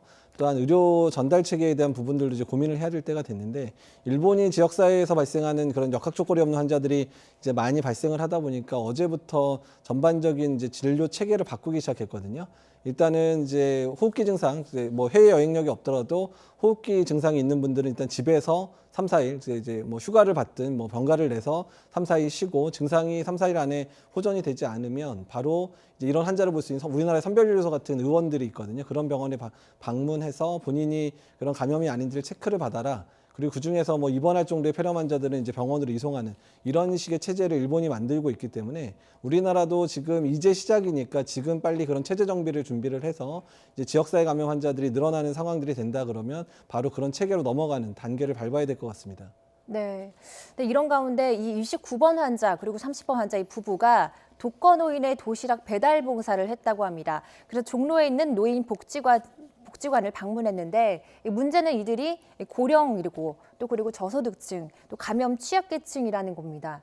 어떻게 좀 위기감이 있다고 봐도 될까요? 일단 다행인 거는 증상이 발현된 이후에는 아마 방문을 안 하신 거라고 이제 나오곤 있습니다. 사실 좋은 일을 하셨었던 부분이기 때문에 근데 그분 좀 안타까운 면이 있지만 다행히 증상이 시작되고 나서는 본인 몸도 상태도 안 좋고 이래서 방문을 안 해서 그나마 좀 다행으로 보이고요. 어떤 그 부분에 대해서도 질병관리본부에서 충분하게 고려를 해서 역학조사를 하고 있을 거라 생각이 됩니다. 네. 그런데 이분들이 그런 노인복지관에 만약에 감염을 했다면 이게 또 우후죽순으로 또 이렇게 방역망이 또 뚫리는 거 아닙니까? 일단은 뭐 어차피 접촉자 범위 안에 만약에 들어가는 분들이 있다면 분명히 발병 상태나 이런 것들을 모니터링 할 거고요. 다행히 이제 뭐 일단은 뭐 접촉자 범위 안에 들어갈 수 있는 상황이라 그러면 저희가 모니터링이 가능한 거니까 네. 그러니까 그 부분 크게 걱정은 되지 않는데 다만 이제 연령이 많으신 분들한테서 만약에 이제 이런 그 감염증이 확인이 된다 그러면 이제 그런 분들에 있어서는 예후가 좀 안 좋을 수 있기 때문에요. 일단 좀 긴장을 하고 혹시나 추가 환자 발병이 있을지 없을지에 대해서는 잘 모니터링 해야 될 것 같습니다. 네, 하루빨리 좀 접촉 인원이 파악이 됐으면 좋겠는데요. 이런 가운데 30번 환자가 확진 전 자가 격리 상태에서 한 일간지 기자와 접촉해서 논란이 일고 있습니다. 어떻게 된 일인지 먼저 설명 듣고 오시겠습니다. 자택 소독하는 중간에 밖에 잠깐 나가 계시는 동안에 기자 면담이 이루어진 것 같습니다. 그래서 현재는 한 10분 정도 면담한 걸로 파악하고 있는데 그 면담을 하신 분은 어쨌든 양성인 상태는 모르고 계셨긴 했지만 그 이후에 오후 7시에 양성이 확인이 됐기 때문에 일단 접촉자로 분류가 돼서 자가격리 조치가 진행 중에 있습니다.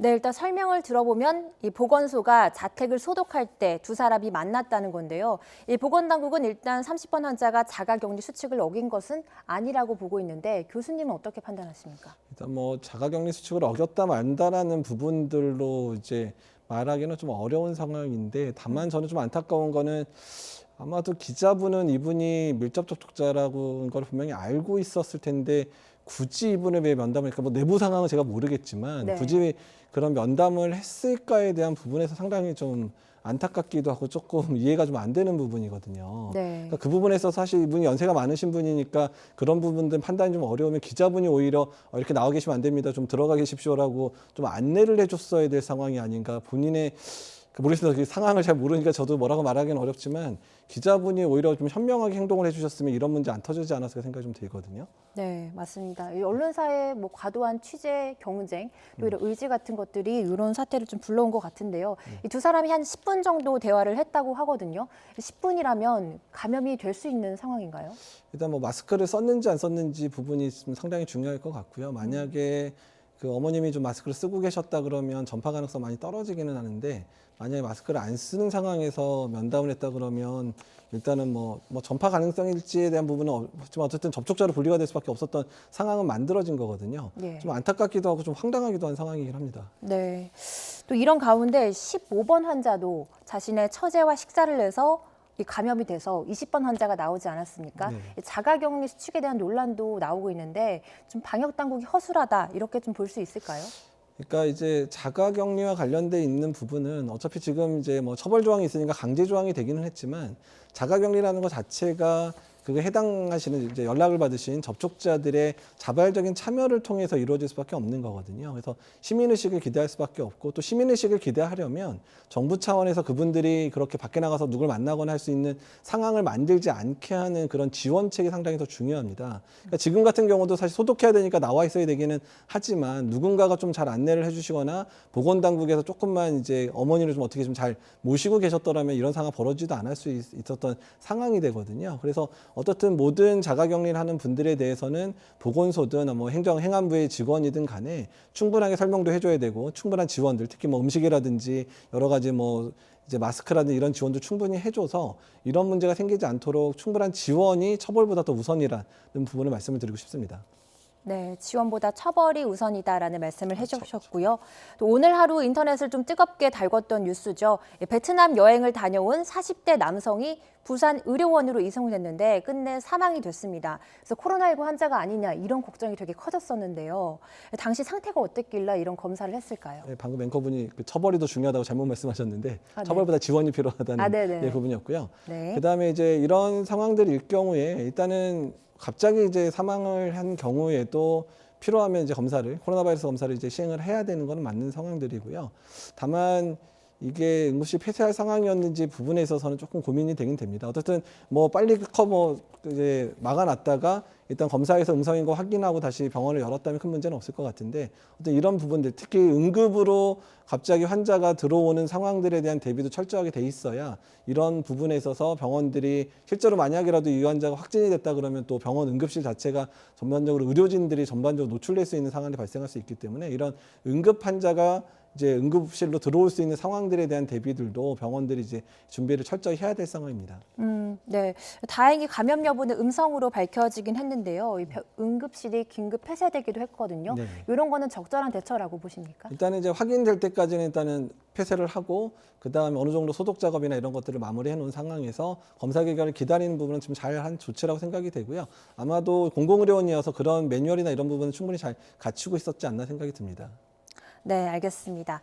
또 감염 경로가 이렇게 불분명한 환자가 나오면서 정부는 원인 불명의 폐렴으로 입원한 환자도 코로나19 바이러스 검사를 할 방침이라고 밝혔는데요. 오늘 내용 들어보시겠습니다.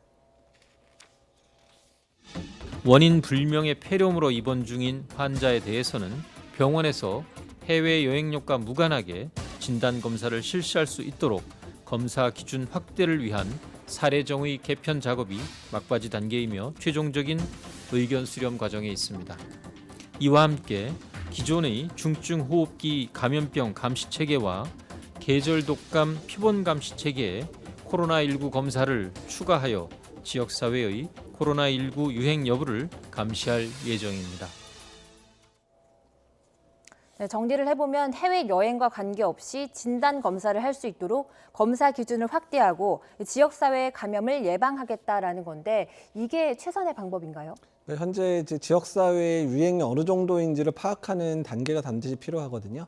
그래서 지역사회 유행이 어느 정도 시작됐다라고 한다면 전반적인 의료 체계 또 환자의 진료 체계를 바꿔야 되는 문제들이 생깁니다. 그렇기 때문에 지금 현재 감시 상황을 잘 보는 감시를 해서 실제 얼마나 이제 환자가 발생하는지는 규모 파악을 해야 되는데 그 방법 중에 하나가 이제 뭐 인플루엔자 감시 체계에서 얻어진 그런 이제 검체를 통해서 이제 혹시 코로나 바이러스 검출되지 않는지도 체크를 해야 되는 부분들, 또한 중증 호흡기 감염병 중에서도 그런 환자가 없는지를 또 체크하는 부분들, 또한 이제 어제 29번 환자처럼 응급실에서 폐렴으로 진단된 환자 중에서 코로나 바이러스 감염이 확인되는 사람들도 확인해야 되기 때문에 그런 여러 경로를 통해서 감시를 좀 확대하고 그 확대된 상황에서 지역사회 감염의 어떻든 수준 정도를 파악하는 게 현재로서는 가장 중요하고요. 만약에 그런 환자들이 계속 늘어나는 추세가 된다면 전반적으로 총력 대응하는 형태로 바뀌어야 되고, 또한 우리나라 입장에서는 피해 최소화 전략으로 이제 넘어가야 되는 단계가 또 시작되는 부분이기 때문에 그 부분들에 대해서 지금 현재 철저하게 준비를 해야 되는 건 맞습니다.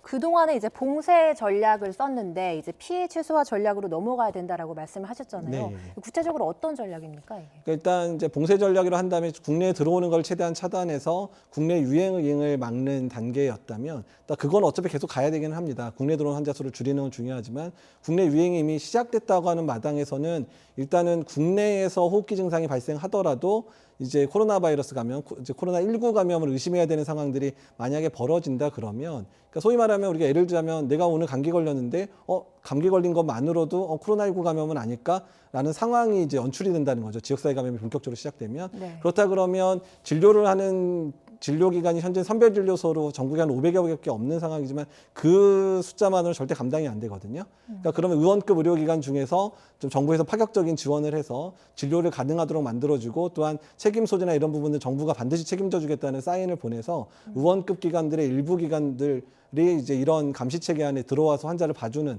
그런 역할들도 해야 될 상황이 오고 있거든요. 그러니까 이제 그런 부분에 대해서 지금 조금 그래도 우리나라가 일본이나 뭐 대만 또는 싱가포르보다는 조금 늦게 지역사회 감염의 초기 상황이 발생했으니까 이 남은 시간 동안 그런 체계를 충분히 만드는 작업들을 이제 시작해야 된다는 거죠. 네. 좀 더 작은 중소병원이나 의원급의 병원도 지원이나 체계가 필요하다라고 말씀을 해주셨는데요. 그런데 정부가 또 얘기를 한 게 계절 독감 표본 감시 체계에 코로나19 검사를 추가하겠다. 이렇게 발표했는데 이건 어떤 얘기인가요? 일단 첫 번째는 우리나라 내 지역사회가 현재 혹시 코로나 바이러스 감염 환자가 지역사회에 있는지를 감시하는 효과를 가지고 있으니까 먼저 돌려봐야 되는 부분도 있고요.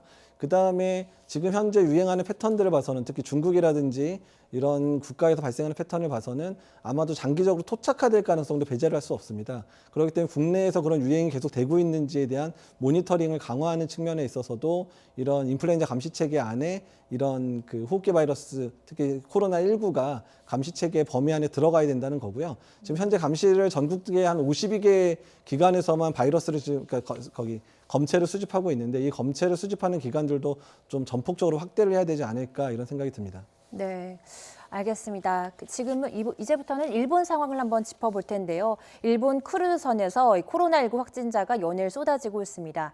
오늘은 검사 결과 99명의 추가 확진자가 확인이 됐는데요. 일본의 초기 대응 어떤 점이 문제였다고 보십니까? 일단은 일본이 봉쇄 정책의 개념 자체를 잘못 가지고 있었던 거고요.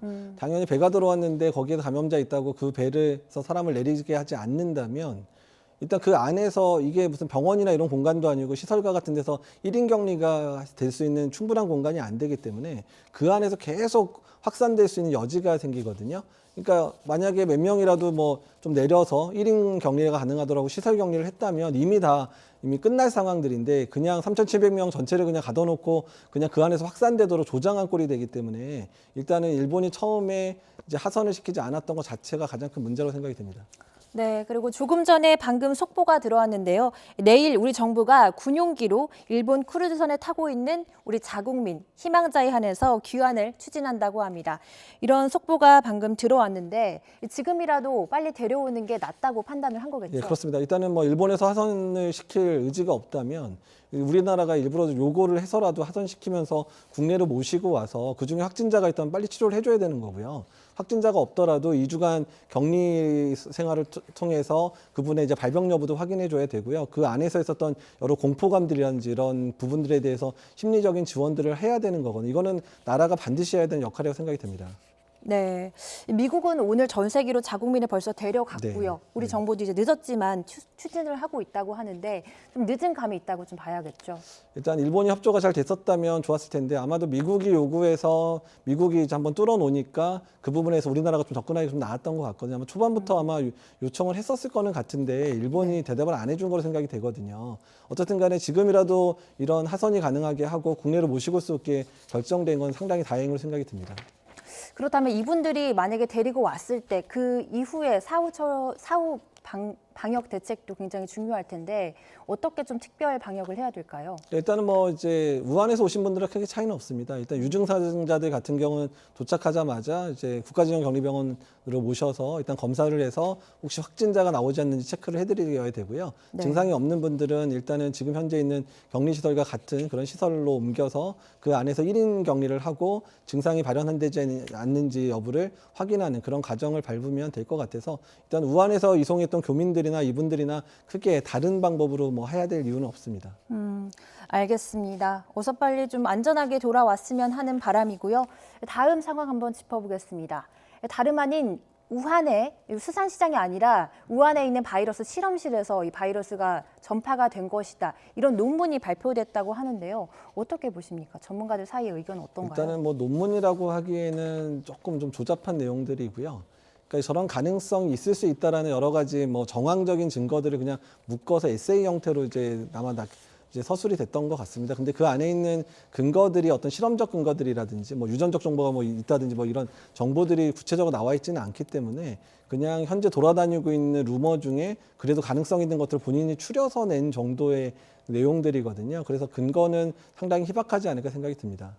그럼 우리 국민들이 전혀 걱정하진 않아도 되는 건가요? 이제 뭐 걱정을 하든 안 하든 이 상황은 발생한 거기 때문에 원인이 어떻든 간에 중국 내에선 상황이 발생한 거니까 네. 그 발생 상황에 대한 부분들을 우리나라에서 어떻게 잘 조절하는지가 중요하지 정보 장치가 우리나라의 방역 단계의 뭐 어떤 면모를 바꾸거나 할 그럴 상황의 내용은 아닙니다. 네, 알겠습니다. 지금까지 이재갑 한림대 강남 성심병원 감염내과 교수와 코로나19 상황 짚어봤고요. 저희는 잠시 뒤에 총선을 앞두고 분주해진 정치권 소식으로 다시 돌아오겠습니다. 교수님 오늘 말씀 감사합니다. 네, 감사합니다.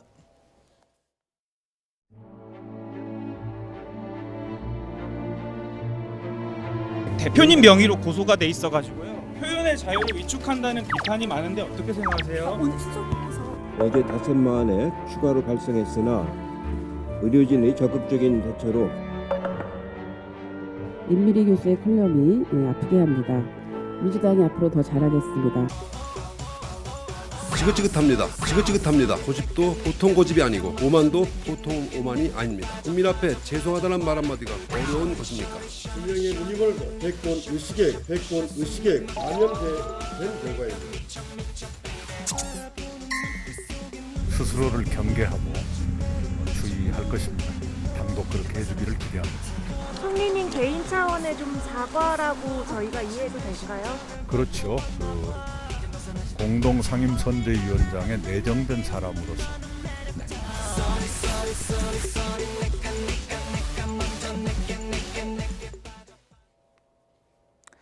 네, 총선이 2달도 채 남지 않았습니다. 하지만 민주당의 악재는 계속되고 있는데요. 임미리 교수의 민주당만 빼고 칼럼에 대한 후폭풍이 거셉니다. 네, 오늘 최진봉 성공회대 교수 그리고 이종근 시사평론가와 함께 전국 상황 짚어보겠습니다. 두 분 어서 오세요. 네, 안녕하십니까. 네, 이번 사태와 관련해 이낙연 전 총리가 국민들께 미안하게 생각한다면서 일종의 좀 대리 사과 측면을 보인 게 있어요. 좀 민주당에서도 좀 이런 악재를 고심하는 듯한 분위기죠. 뭐 이낙연 총리 같은 경우에는 선거대책위원장을 공동선거대책위원장을 맡았지 않습니까? 그리고 이제 선거대책위원회 체제로 가야 된다고 봅니다. 물론 이해찬 대표도 함께 공동으로 합니다만 이낙연 총리가 그만큼 선거의 전면에 나섰다고 볼 수 있을 것 같고요. 어쨌든 이번 사안에 대해서 이낙연 전 총리가 지난번에도 한번 얘기한 적이 있어요. 직접 당에 전화를 해서 고소를 취하해달라 요청을 했고 네. 낮은 자세로 가야 된다고 계속 얘기를 했습니다. 그래서 오늘 또 대표로 본인도 사과를 하셨고요. 남인순 최고위원도 사과를 했고 그래서 민주당 입장에서는 어쨌든 이낙연 전 총리가 선거대책위원장으로서 책임감을 가지고 당을 대표해서 얘기했다고 보여지고요. 어쨌든 이런 일들이 뭐 임미리 교수가 쓰신 칼럼이 맞나 틀리나 이 문제의 차원이 문제가 아니라 그걸 검찰 고소한 부분, 이 부분은 분명히 잘못한 부분이 있기 때문에 국민이 관심을 갖는 부분에서 낮은 자세로 접근하려는 이낙연 전 총리의 모습은 민주당이 처한 위기를 좀 넘어서는데 도움이 되는 그런 모습이 아니었나 이런 생각이 듭니다. 네, 민주당에서 임 교수 고발 논란과 관련해 공식 사과 발언을 한 건 이 전 총리가 처음인데요. 한번 듣고 오시겠습니다. 겸손함을 잃었거나 또는 겸손하지 않게 보인 것들에 대해서는 국민들께 미안하게 생각합니다. 네. 앞으로 저부터 더 스스로를 경계하고 주의할 것입니다. 당도 그렇게 해주기를 기대합니다. 총리님 개인 차원의 좀 사과라고 저희가 이해해도 될까요? 예, 그러니까 그렇죠. 공동상임선대위원장에 내정된 사람으로서. 네, 이낙연 전 총리의 발언 듣고 오셨는데요. 주말 동안 종로 선거 유세를 하다 기자들이 질문을 한 것에 대해 이렇게 답했습니다. 그만큼 좀 총선 위기감이 작용했다고 이번 발언을 해석해도 되겠죠? 네, 그렇습니다. 일단 이낙연 전 총리 지금 아침부터 좀 밤까지 직접적으로 종로 유권자들을 만나고 있지 않습니까? 그런데 현장에서 직접적으로 유권자의 어떤 민심을 읽는 그런 지금 후보들은 아마 분위기를 알 거예요. 실질적으로 이번 사건이 얼만큼 악영향을 미쳤나 하는 것. 근데 네. 굉장히 아쉬운 부분도 있어요. 왜냐하면 지금 이낙연 총리의 그 사과문을 보면 이겁니다.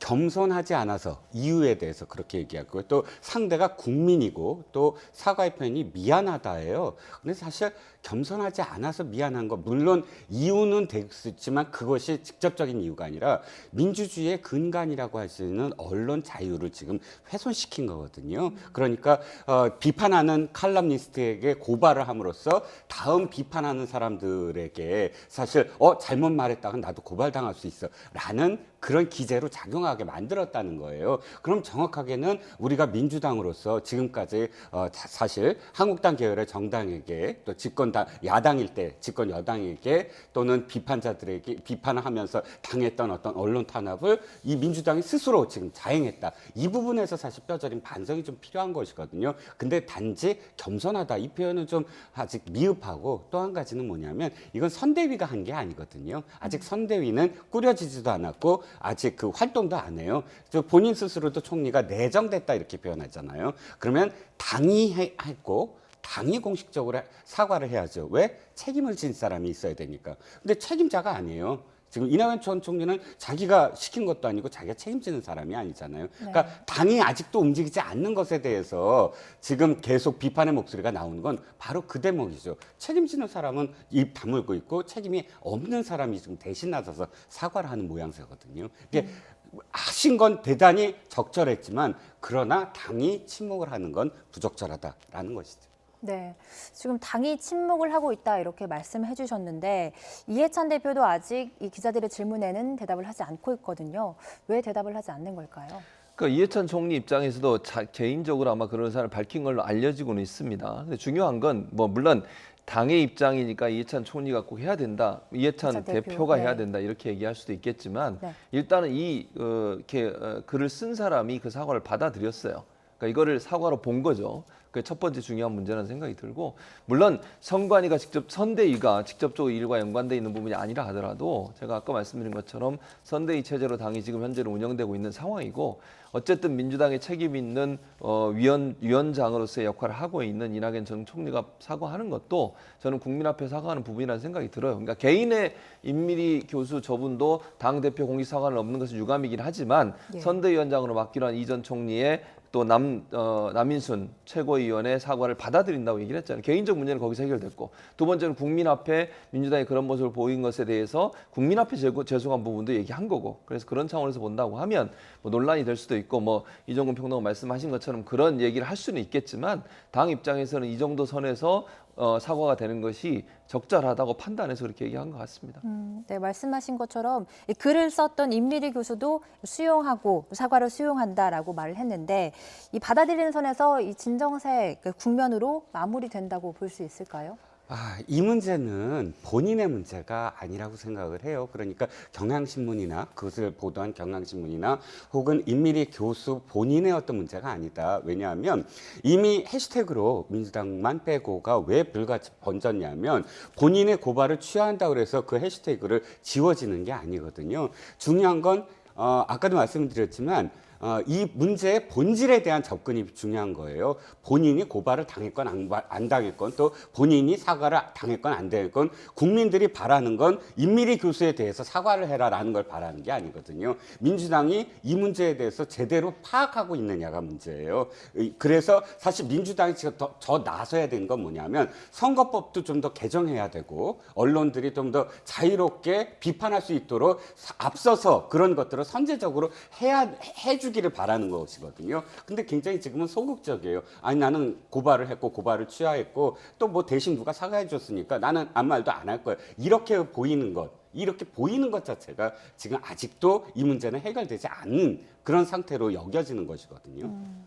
네, 이런 가운데 여당의 대응을 두고 청와대도 좀 난감한 모습을 보이고 있습니다. 문 대통령의 연설문 담당 신동호 비서관의 글이 주목되고 있는데요. 어떤 글을 썼길래 이렇게 논란이 빚어지고 있는 걸까요? 신동호 전 연설비서관이 작은 승리를 큰 승리로 착각한 자들에 의해 파국이 시작됐다 이런 표현인데요. 이게 임미리 교수에 대한 글에 대한 얘기인지 아니면 전체적으로 이런 얘기를 하는 건지는 제가 이분의 전체 내용을 파악하는 것은 아직 이르다고 보는데 저는 이런 생각은 들어요. 저는 지금 현재 선대위원장을 맡고 있는 이낙연 전 총리의 말이 100% 공감하는 거거든요. 그러니까 겸손해지자는 거예요. 네. 여당이 자만하게 되면 결국은 선거에서 패배할 수밖에 없어요. 그런 상황이라고 하면 이 신동호 전 비서관 같은 경우도 여당이 겸손히 정말 국민 앞에 겸손한 모습으로 낮아져야 된다. 어떤 형태로든 자만한 모습이나 교만한 모습을 보이는 순간 선거에서 패할 수밖에 없다. 이런 얘기를 하는 것 같고, 그다음에 시대에 맞춰서 유연해져야 한다는 것도 항상 겸손한 마음으로 국민의 뜻에 합당한 행동을 하고 국민의 뜻을 잘 이해하고 행동할 수 있는 그런 모습을 가져라고 하는 그런 얘기라고 생각이 들어요. 그러니까 저분의 얘기 자체는 저는 개인적으로 그렇게 받아들이고요. 그래서 지금 현재 이낙연 전 총리가 주장하고 있는 것처럼 정말 아주 낮은 자세로 실수하지 않으려는 모습을 가지고서 선거에 임하는 그런 태도가 필요하다는 것이고, 그런 부분에서 얘기했다고 저는 보는데 그 외의 부분이라고 하면 저는 거기에는 동의할 수 없고요. 그냥 기본적으로는 이낙연 전 총리가 얘기하신 그 부분으로 민주당이 가는 것이 맞다. 그러니까 여당이라고 해서 교만해지거나 아니면 어떤 형태로든 그 위에 있는 듯한 태도를 보이는 것 그 자체가 문제라고 보여지거든요. 그래서 정말 낮아지고 밑바닥에 낮아지는 모습을 보여주는 것만이 이번 총선에서 이길 수 있는 방법이라는 생각이 듭니다. 평론가님은 신동호 비서관의 이 메시지 어떻게 해석하십니까? 신동호 비서관의 메시지를 아마 보신 분들은 너무 어려울 거예요. 내용 자체는 좀 어려워요. 뭐냐면 이게 앙겔루스 노브스라고 해서 새로운 천사라는 그림이 있어요. 이 그림에 대해서 진중권 전 교수가 미학적으로 그것을 표현한, 그것을 이제 해석한 부분이 있어요. 그걸 그대로 인용한 거거든요. 그러니까 발터 베냐민이라는 그런 프랑크푸르트 학파의 이 교수가 유대인이지만 이 작품을 평한 것을 진중권 씨가 다시 인용을 하고 그것을 신동호 씨가 다시 인용을 했어요. 쉽게 말씀드리면 이것이 임미리 교수에 대한 이야기일 수도 있지만, 그러나 진중권 씨가 이 그림에 대해서 이야기한 것을 재인용했다고도 볼 수 있거든요. 간단하게 말씀을 드리면 임미리 교수 문제만이 아니라 진중권 교수의 문제까지 포함을 해서 이렇게 진보의 또 다른 면, 우리가 지금 진보가 분열되고 있고 또 진보가 자만하고 있고 진보라는 이름으로 행해지는 그런 승리에 도취된 모습들이 사실은 진보를 언제나 역사 속에서 이렇게 자멸해 가고 있고, 그리고 내일을 향해서 가지 못하고 늘 과거를 바라보고 있다. 그새는 이런 귀절들을 다 이렇게 축약해서 지금 써놓은 부분이거든요. 그렇기 때문에 전체적으로 지금 돌아가고 있는 그런 친문들의 독단적인 행동들, 이런 것들이 사실은 언제나 역사는 되풀이되어 왔다라는 거를 지금 은유적으로 지금 표현한 거라고 보여져요. 그 상황은. 그래서 단순히 임미리 교수만이 아니라 사실은 굉장히 많은 문제들을 좀 포괄해서 신동호 비서관이 이야기하고 있다라고 여겨집니다. 네. 그런데 이 와중에 당내에 소신 발언을 이어왔던 의원이죠. 금태섭 의원의 지역구에 추가 공모로 바시밭길이 예고가 되고 있습니다. 조국 백서를 썼던 변호사가 또 출사표를 던지기도 했는데요. 그래서 이 부분도 민주당이 좀 지지 세력들의 눈치를 보는 거 아니냐, 이런 지적도 나오고 있는데 어떻게 보세요? 저는 그렇게 보지 않아요. 왜냐하면 만약에 단적으로 얘기해서 금태섭 의원 혼자 그 지역구 하나만 그렇게 했다면 문제가 될 수 있겠죠. 근데 지금 현재 현역 의원들이 단수로 공천을 신청한 지역 모두 다 64곳이에요. 64곳에 대해서 모두 다 추가 공모를 했어요. 그중에 하나가 금태섭 의원 지역구입니다. 네. 지금 저는 이해가 안 되는 게 자유한국당이나 이 야당 쪽에서는 마치 금태섭 의원을 공천을 안 주면 문제가 있는 것처럼 이렇게 몰고 가시는데 금태섭 의원도 공정한 경쟁을 해야 되는 거예요. 그건 누구에게도 동일하다고 저는 봅니다. 지금 이 64곳이라는 곳, 이곳에는 이인영 원내대표도 포함되어 있어요, 이 안에. 그러니까 현역 의원이 단수로 공천을 신청한 곳은 모두 다 추가 공모를 받았어요. 그런 상황에서 금태섭 의원 지역구도 혼자가 남아있기 때문에 혼자 단수 공천을 신청했기 때문에 추가 공모를 한 거거든요. 그런데 그거를 마치 금태섭 의원을 몰아내기 위해서 하는 것처럼 이렇게 자꾸 몰고 가는 거, 저는 바람직하지 않다고 봅니다. 그건 금태섭 의원이든 누구든 관계없어요. 모든 사람은 공정한 경쟁을 해야 되고 공정한 경쟁을 통해서 누가 됐든 그 사람이 선출이 되는 거잖아요. 근데 마치 프레임을 자꾸 금태섭 의원을 민주당이 몰아내려고 한다거나 아니면 무슨 불이익을 주려고 한다거나 이런 의도로 얘기하시는 것은 저는 바람직하지 않다고 봅니다. 현재 64곳은 현역 의원이 단수로 공천을 신청한 지역이고요. 그다음에 16곳은 원외 인사가 단수로 공천을 신청한 곳이에요. 이런 곳에 대해서 추가 공모 받아서 경쟁을 통해서 경쟁적인 후보를 뽑겠다는 거거든요. 공천을 하겠다는 거거든요. 네. 그런 차원으로 진행되는 것이기 때문에 이 많은 곳 중에 꼭 금태섭 의원만을 찍어서 얘기하시는 것은 저는 바람직한 태도가 아니라고 봅니다. 네, 알겠습니다. 그럼 이번에는 이제 통합 출범을 한 당이죠. 박근혜 탄핵 과정에서 여러 갈래로 갈라졌던 보수 진영이 3년 만에 다시 한 지붕 아래 뭉쳤습니다. 미래통합당의 출범 의미 어떻게 평가하십니까, 평론가님? 일단 4년 전 그러니까 20대 총선 때 민주당과 그다음에 한국당의 전신 새누리당이 단 한 석 차이였어요. 당시에 민주당은 123석이었고 새누리당은 122석이었거든요.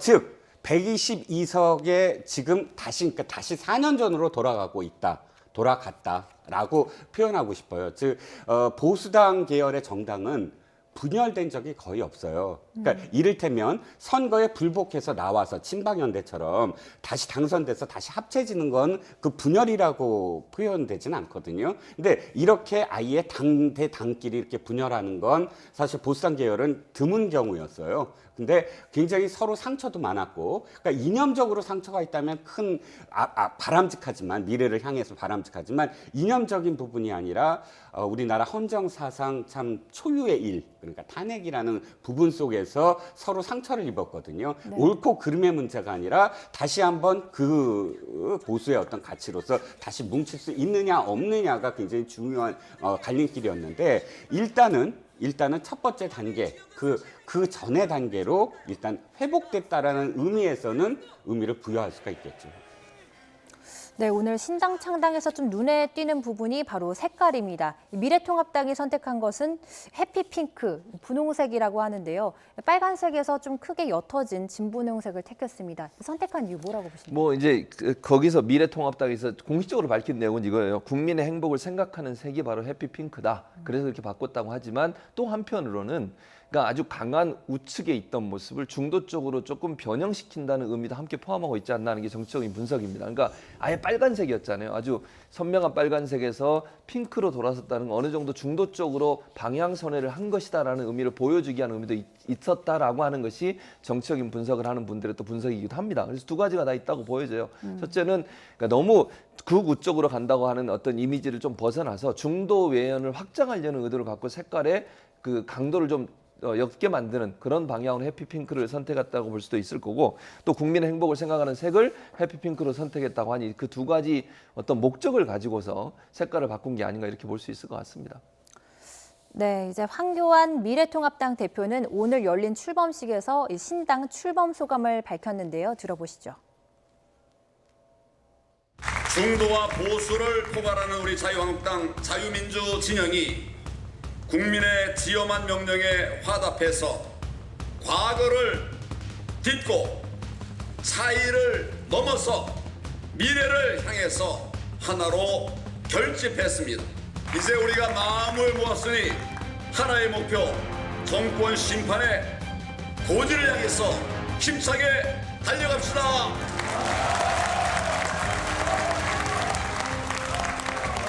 황교안은 없고 미래 통합당만 있습니다. 이제부터는. 네, 이제 미래통합당이 출범을 하면서 의석수 110석 이상 제1야당이 재편이 됐습니다.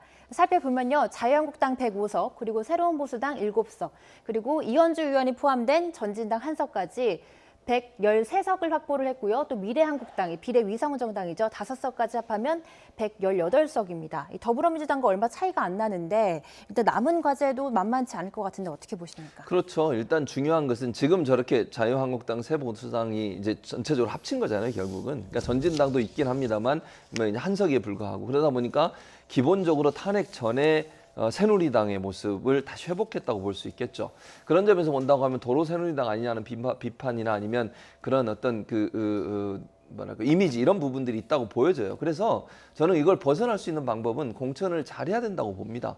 자유한국당 이제 미래통합당이 됐죠. 미래통합당이 정말 국민의 마음을 얻으려면 중도 확장이라고 하는 부분들이나 아니면 또는 뭐 국민들이 정말 신선하게 변하고 있구나 하는 걸 보여줄 수 있는 그런 공천 작업이 반드시 이루어진다고 보여져요.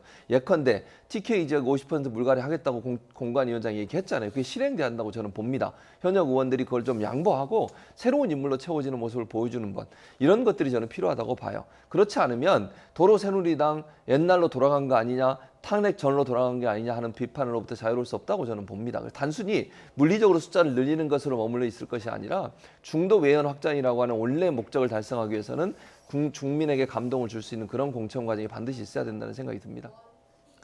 네, 그런데 오늘 행사에 모든 직책을 내려놓겠다며 불출마를 선언했던 유승민 전 대표, 통합 의지를 내비치더니 오늘은 행사에 왜 불참했을까요?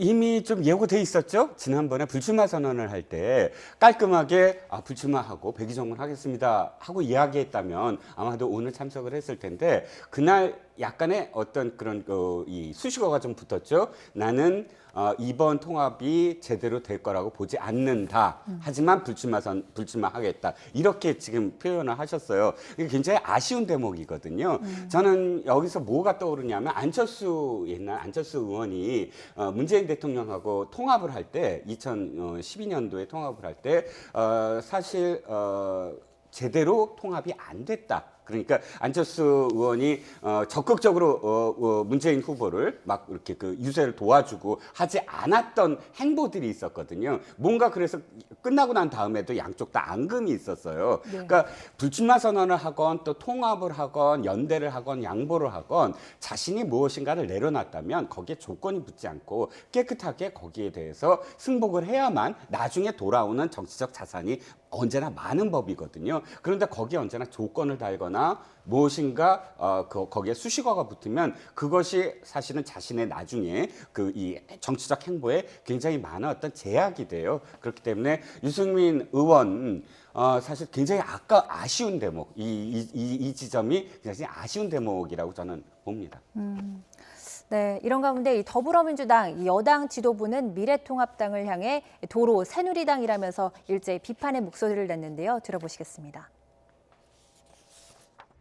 새로 창당하는 제1야당에는 새 인물도 새로운 비전도 잘 보이지 않습니다. 돌고 돌아서 결국 도로 새누리당을 선택했다는 지적을 피하기 어려워 보입니다. 보수의 미래를 향한 최소한의 진정성이 있다면 자유한국당은 반복적으로 새로운 정당을 만들면서 국민의 시선을 끌기보다는 당원도 없고 강령도 없고 사무실도 없는 사실상 산무 가짜 정당인 미래한국당부터 정리하셔야 한다고 생각합니다. 네, 저는 이 발언에서 주목되는 게 각자 정당인 미래한국당부터 정리하셔야 됩니다라고 했는데 비례 위성 정당에 대한 어떤 공포라고 할까 위기감 이런 것들이 좀 작용됐다 볼 수 있을까요? 뭐 그럴 수 있죠. 왜냐하면 이제 그 미래한국당 같은 경우에 잘 아시는 것처럼 이제 비례 정당으로 만들어진 거잖아요. 사실은 이제 위성 정당이라고 자매 정당이라고 얘기하고 이런데. 그러다 보니까 사실 민주당 입장에서는 그런 예를 들어서 자유한국당이 하는 것처럼 이제 미래통합당이 됐지만 미래통합당이 하는 것처럼 할 수가 없어요. 지금 상황에서. 그거는 원래 공직선거법을 개정하면서 그 취지하고 맞지 않거든요. 사실. 그러니까 그 미래통합당 지금 현재 새로 만드는 미래통합당 같은 경우에는 그걸 이제 뭐 편법이라고 할 수 있겠죠. 법의 사각지대를 노려가지고 그걸 만든 건데 그건 국민의 비난을 받을 수밖에 없는 것이고 그러니까 민주당 입장에서는 민주당은 그걸 안 할 텐데 이걸 만들어 놓은 비례 의원 수가 여기 늘어날 가능성은 충분히 있다고 보여져요. 지금 상황에서 보면. 그런 상황에서 뭐 위기감과 불안감이 있을 수밖에 없는 거죠. 그런데 원칙을 따르기 위해서는 그걸 할 수 없고 그러면 결국 원칙을 따르지 않고 있는 즉 편법을 통해서 정당을 만든 이제 예전의 자유한국당, 지금 미래통합당을 비판할 수밖에 없는 상황이라는 생각이 들어요. 그래서 전체적으로 비판의 내용을 보면 거기에 방점이 찍혀 있다고 저는 봅니다. 국민들에게 다시 어필을 하는 거죠. 이런 방식으로 편법으로 정당을 만들어서 의원수 채우려고 하는 그런 꼼수를 부리는 정당에 대해서 표를 주면 안 됩니다라는 말의 간접적인 표현이 아니겠나 그렇게 봅니다. 네, 그렇다면 이 태영호 전 공사 이야기를 좀 해보겠습니다. 한국당 이제는 이제 미래통합당이죠. 공관위가 면접 심사를 이어가는 중인데요. 이 강남 3구에 태용호 전 공사 공천 이야기가 나오고 있습니다. 그런데 가명으로 등록됐다고 하는데 어떤 일인지 좀 설명 좀 부탁드리겠습니다. 네, 태용호 전 공사가 그 월남하고 탈북하고 우리나라에서 이제 주민등록을 신청을 하면서 자신을 보호하기 위해서 이름을 태민구 구할 구자 그 국민민자 백성민자 해갖고 태민구라고 지었어요. 그런데 그 이름으로 지금 다시 이제 등록을 한다라는 것이고 이미 그 이름은 태구민. 태구민. 네, 죄송합니다. 태민구가 아니라 태구민. 뭐 뜻은 뭐 사실 순서는 네. 바뀌었지만 네. 한자는 똑같습니다. 네. 그러니까 그 이름으로 해서 사실은 이렇게 그 주민등록을 등록을 했습니다. 근데 이번에 사실 이 뭐 해킹을 당하고 뭐 하면서 이 태구민이라는 이름은 이미 다 알려졌고 또 주민등록상의 이름으로 사실 선거에 나와야 돼요. 그렇기 때문에 태구민이라는 이름으로 어느 선거구에 나오게 될지는 아직 확정되지 않았지만 네. 그렇게 나오게 되는 그런 상황이 연출이 될 것 같습니다. 네, 이름까지 바꿨는데 이 북한 해커 조직이 태용호 전 공사의 스마트폰을 해킹한 사실이 좀 보안 업체를 통해서 확인이 됐거든요. 어떤 점을 좀 노렸을까요? 어떤 점을? 아무래도 이제 태용호 전 공사 같은 경우에는 북한에서 고위직이 있잖아요. 어쨌든 고위직이고 네. 그럼 북한 관련된 뭐 김정은 관련돼서든 북한 고위층에 관련된 여러 가지 정보를 알고 있을 가능성이 있어요.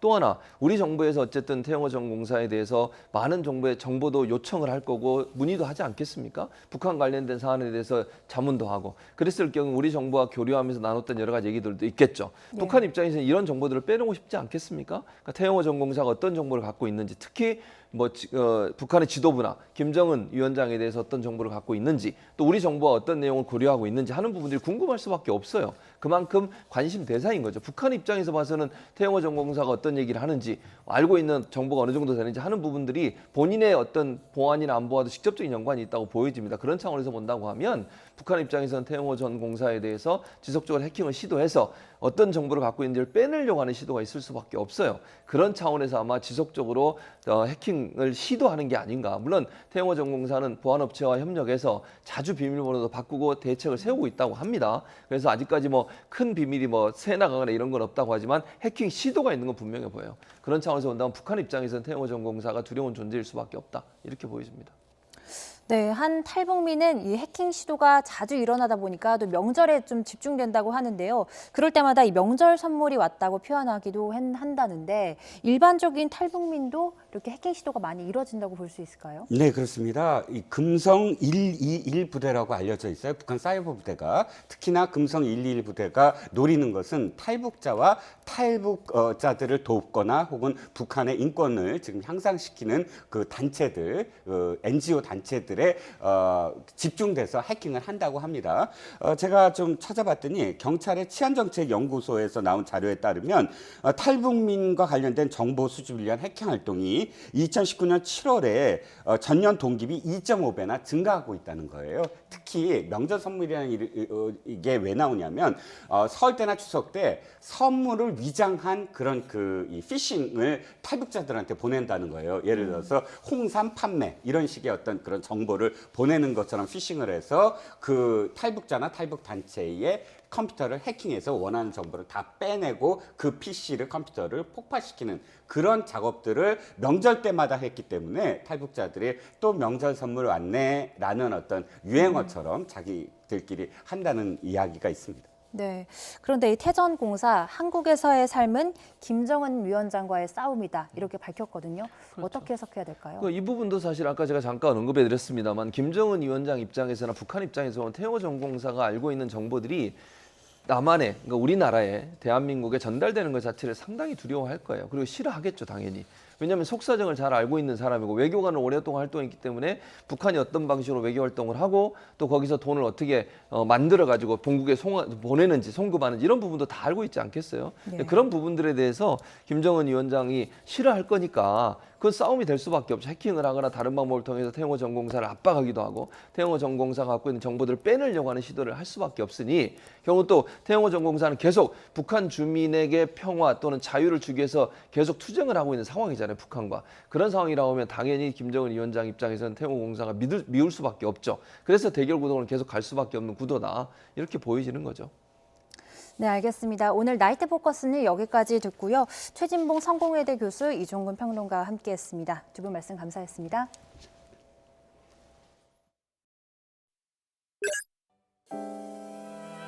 내일 아침 하얀 눈이 쌓여 있었음 해요. 그럼 따뜻한 차를 한 잔 내려드릴게요. 계속 내 옆에만 있어주면 돼요. 약속해요. 눈이 올까요?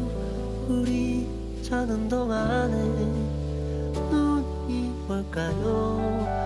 그대 감은 눈 위에 눈이 올까요? 아침 커튼을 열면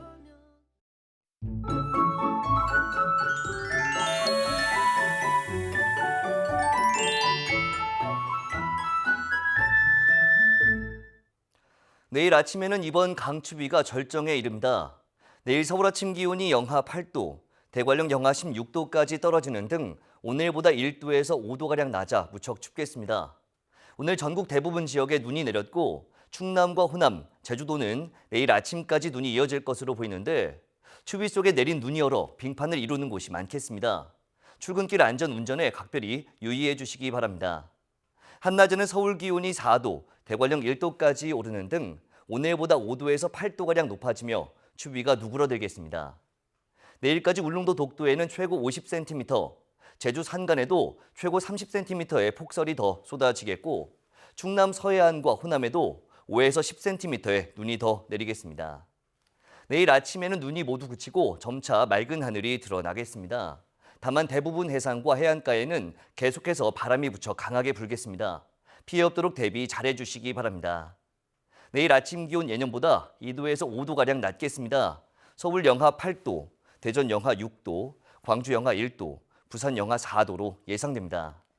낮 기온은 예년보다 1, 2도가량 낮겠습니다. 서울 4도, 대전 6도, 광주 6도, 부산 9도로 예상됩니다. 올해부터는 또다시 예년보다 포근한 날씨가 찾아오겠고 금요일부터 주말 사이 전국에 비가 내릴 것으로 전망됩니다. 지금까지 날씨 정보였습니다. 월요일 뉴스나이트 마칩니다. 편안한 밤 되십시오.